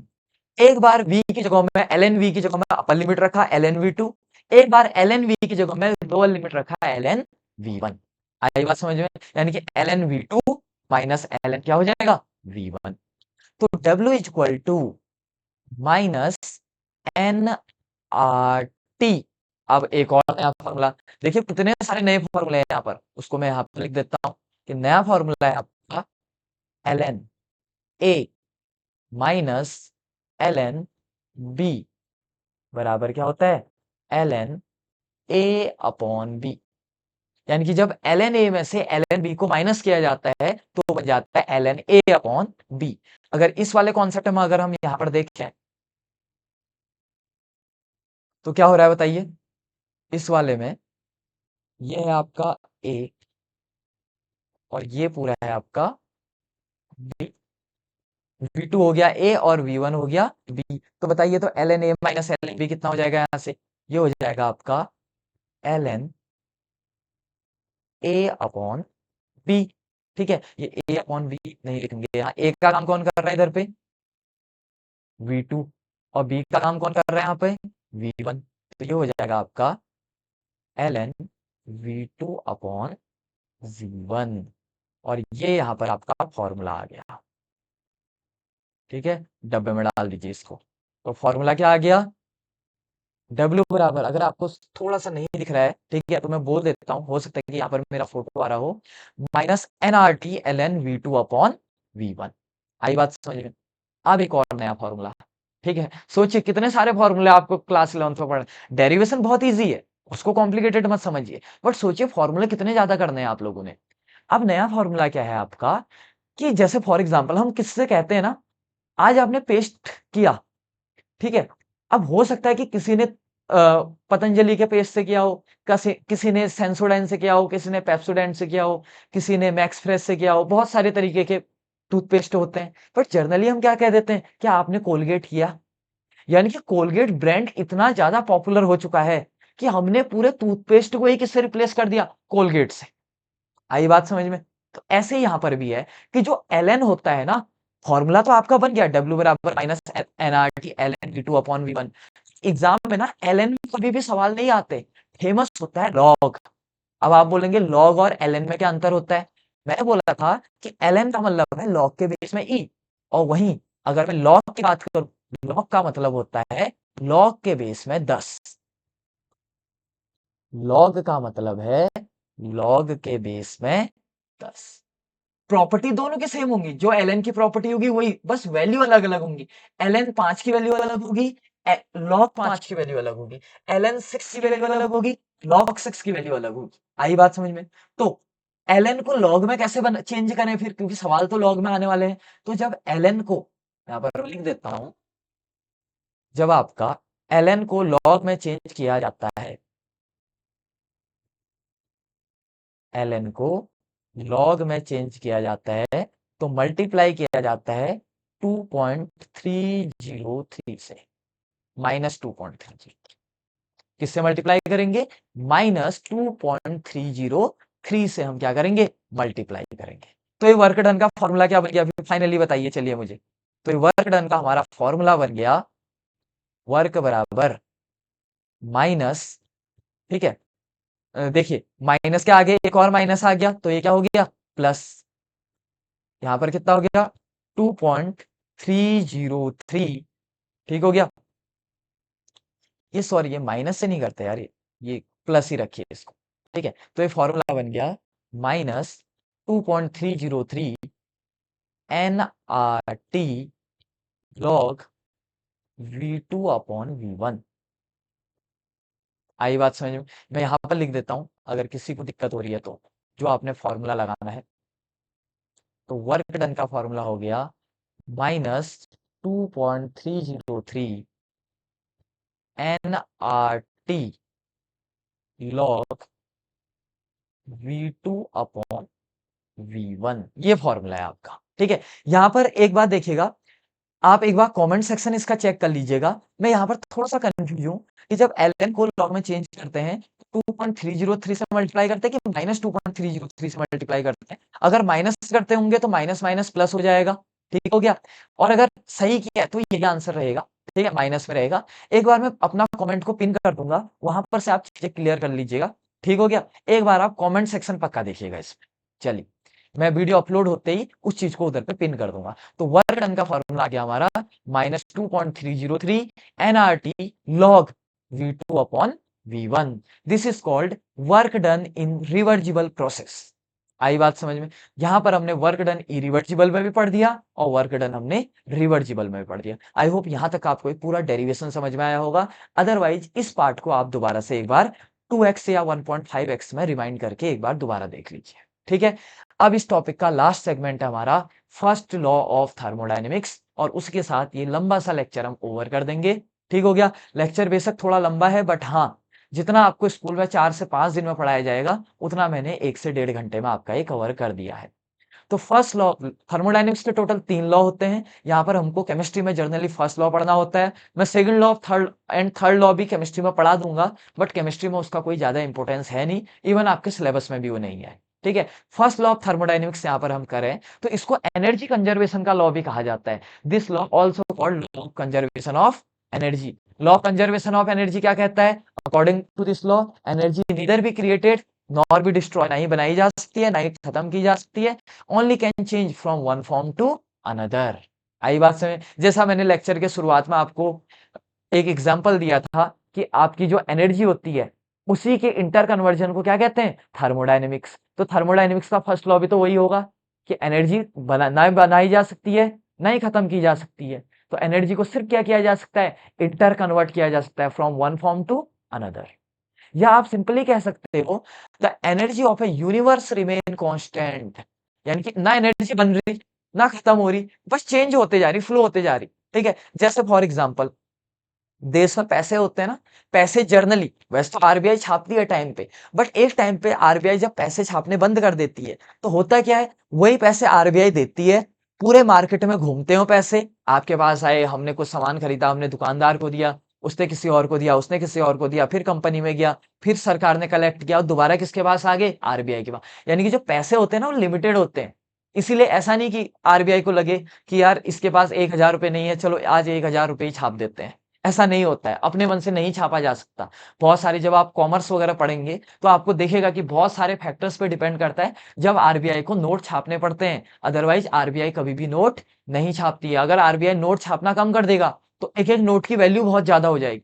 और सोचिए आरबीआई अगर बहुत ज्यादा नोट छाप देगा, ठीक है, मान लीजिए आरबीआई ने इतने ज्यादा नोट छाप दिए, ठीक है, तो सोचिए आपके पास भी बहुत सारे नोट है, मेरे पास भी बहुत सारे नोट है, तो क्या अभी दुकानदार को भी नोट चाहिए? क्या नहीं चाहिए, क्योंकि उसके पास भी तो बहुत सारे नोट है। तो कहीं ना कहीं जो सामान का जो प्राइस होगा ना वो बढ़ जाएगा बहुत ज्यादा। ये मैं इकोनॉमिक्स की बात अभी आपके सामने कर रहा हूँ। तो सेम कॉन्सेप्ट आप यहाँ पे भी लगा सकते हैं कि जो एनर्जी है ना ही वो बनाई जा सकती है, ना ही वो खत्म की जा सकती है। ठीक है, ऐसे ही वो पैसे वाले में, अगर सरकार ने बोला कि आप आरबीआई नोट छापेगा ही नहीं, इतने ही नोट रहेंगे, तो हर एक नोट की वैल्यू बहुत ज्यादा बढ़ जाएगी। आई बात? ऐसे ही जो पैसे होते हैं ना, रुपए, उसकी जो वैल्यू होती है बढ़ती या घटती है। तो कोई देश क्या होता है, अपने पैसे की वैल्यू को बढ़ा देता है, और कोई देश क्या होता है, पैसे की वैल्यू को घटा देता है। दोनों चीजें बहुत फेवरेबल है, ऐसा नहीं कि पैसा घटा दिया तो ये खराब है। कई बार हम बोलते हैं कि डॉलर इतना आ गया, हमारा पैसा इतना कमजोर है, रुपया इतना कमजोर है। कमजोरी के भी बहुत फायदे हैं। क्यों? क्योंकि जो फॉरेन इन्वेस्टर्स होते हैं वो यहाँ पैसा इन्वेस्ट करते हैं। क्यों? क्योंकि वहां की जो $1 की चीज होगी, यहाँ उन्हें उनका 60 रुपए का सामान मिल जाएगा। तो बहुत ज्यादा क्या होता है, फॉरेन इन्वेस्टमेंट आता है, बहुत ज्यादा टूरिज्म बनता है। अगर कोई वहां का $1,000 लेके आएगा, वो अच्छी खासी चीजें यहाँ पर घूम लेगा। आया समझ? बाकी तो उसमें भी फॉरेन एक्सचेंज, ये वो बहुत सारी चीजें होती हैं। ये पूरा ही डिफरेंट टॉपिक हो गया। ठीक है, अगर हम दोबारे अपने टॉपिक पे आए, तो जो एनर्जी होती है ना ही वो बनाई जा सकती है, ना ही वो खत्म की जा सकती है। वो कांस्टेंट रहती है। यूनिवर्स की एनर्जी जो होती है वो कांस्टेंट रहती है, बस इंटरचेंज की जा सकती है from one form to another form. ठीक है, अब मैथमेटिक्स में या थर्मोडायनेमिक्स के लॉ के अनुसार, अब यहां पर मैं बात करता हूं कि mathematically first law of thermodynamics, मान लीजिए किसी भी सिस्टम की एनर्जी कितनी थी? यू थी। आई बात समझ में? आपने उसको क्यों हीट दी? देखिए, ठीक है, उसकी एनर्जी कितनी थी? U1 थी। उसकी एनर्जी कितनी होगी बताइए तो? पहले U1 थी और फिर कितनी हो गई? Q और जुड़ गई उसमें। सोचिए, इतना अच्छा प्रूफ फर्स्ट लॉ के थर्मोडायनेमिक्स का आपने देखा नहीं होगा। उसके बाद आपने कुछ और वर्क भी कर दिया उसमें। अब जो फाइनल एनर्जी है जिसको कि U2 कह लो, वो किसके बराबर होगी? U1 पहले से थी, फिर आपने हीट दी थी, और फिर आपने क्या कर दिया, थोड़ा बहुत उसको वर्क दे दिया। वर्क, हीट, एनर्जी सब एक ही जैसे हुए। हाँ, तो इसका मतलब U2 बराबर हम क्या लिख सकते हैं बताइए? U1 plus Q plus W। तो U1 इधर आएगा तो कितना हो गया? Minus U1 is equal to Q plus क्या हो गया? W। तो U2 माइनस U1 को क्या कहेंगे? डेल्टा U बराबर क्या हो गया? Q plus W। This is called the mathematical expression for first law of thermodynamics. सवाल कैसे आता है पता है? जैसे फॉर एग्जांपल आपको कह दिया कि एक प्रोसेस है जो कि आइसोथर्मल है, ठीक है, और उसका वर्क आइसोथर्मल है और रिवर्जिबल है, वॉल्यूम यहां से यहां बढ़ रहा है ऐसे करके, और पूछा हीट निकालो। तो आइसोथर्मल है, डेल्टा आई कितना हो जाएगा? सीधा 0। ठीक है, हीट आपको निकालना है और रिवर्सिबल है, तो वर्क डन का फॉर्मूला क्या होगा? -2.3। ठीक है, 2 पॉइंट क्या था, 2.203 NRT log V2 upon V1। ये आपने क्या बोलते हैं, यहां से U0 रख दिया, वर्क यहाँ से निकाल दिया, क्यू यहाँ से निकाल दिया। तो मैंने यहाँ पर एक क्वेश्चन करके बता दिया कि फर्स्ट लॉ ऑफ थर्मोडायनेमिक्स और जो मैंने यहाँ पर आपको वर्क बताए, इन्हीं के बेसिस पे आपके क्वेश्चंस बनते हैं। तो मैंने फर्स्ट लॉ ऑफ थर्मोडायनेमिक्स का एक बहुत अच्छा एक्सप्रेशन दिया। अब ये मैंने बनाया कैसे, ये चीज मैं बताता हूँ उसके डेफिनेशन के थ्रू। क्या बोल रहा है, mathematically the first law of thermodynamics can be stated that the internal energy of a system can be changed in only two ways. या तो आप उसको हीट अप्लाई कर दो, या तो आप उसमें क्या कर दो, वर्क अप्लाई कर दो। तो पहले इंटरनल एनर्जी मुझे चेंज कर दी थी, पहले मैंने हीट अप्लाई की, तो Q1 प्लस क्यू हो गई। फिर मैंने वर्क भी अप्लाई कर दी, तो Q1 plus Q plus W हो गई, जो कि मेरी फाइनल एनर्जी बन गई। और यहाँ से मैंने डेल्टा यू बराबर क्या निकल दिया, क्यू प्लस डब्ल्यू। इसके कुछ अनदर फॉर्म भी हो सकते हैं, देखिए डेल्टा यू बराबर कई सारी बुक में लिखा रहता है, क्यू को लिख देते हैं और डेल्टा क्यू प्लस क्या लिख देते हैं, डब्ल्यू। एक फॉर्म ये भी हो गया। एक और बहुत इंपॉर्टेंट फॉर्म, डब्ल्यू बराबर क्या फॉर्मूला होता है बताइए, माइनस पी डेल्टा वी। अब आप बोलेंगे आप वो वाला क्यों नहीं रखा 2.303 वाला, क्योंकि अभी हम नेचुरली बात कर रहे हैं, ठीक है। दुनिया भर के जो प्रोसेस होते हैं वो कौन से होते हैं बताया था मैंने, इरिवर्जिबल प्रोसेस। तो अगर कुछ भी नहीं बोलेगा तो आपको कौन सा वर्क डन रखना है, इरिवर्जिबल वाला। वो वाला रिवर्जिबल वाला तभी रखना है जब रिवर्जिबल प्रोसेस बोल रखा होगा। तो डेल्टा यू बराबर एक और फॉर्मूला आ गया हमारा, डेल्टा क्यू प्लस माइनस क्या हो गया, माइनस पी डेल्टा वी।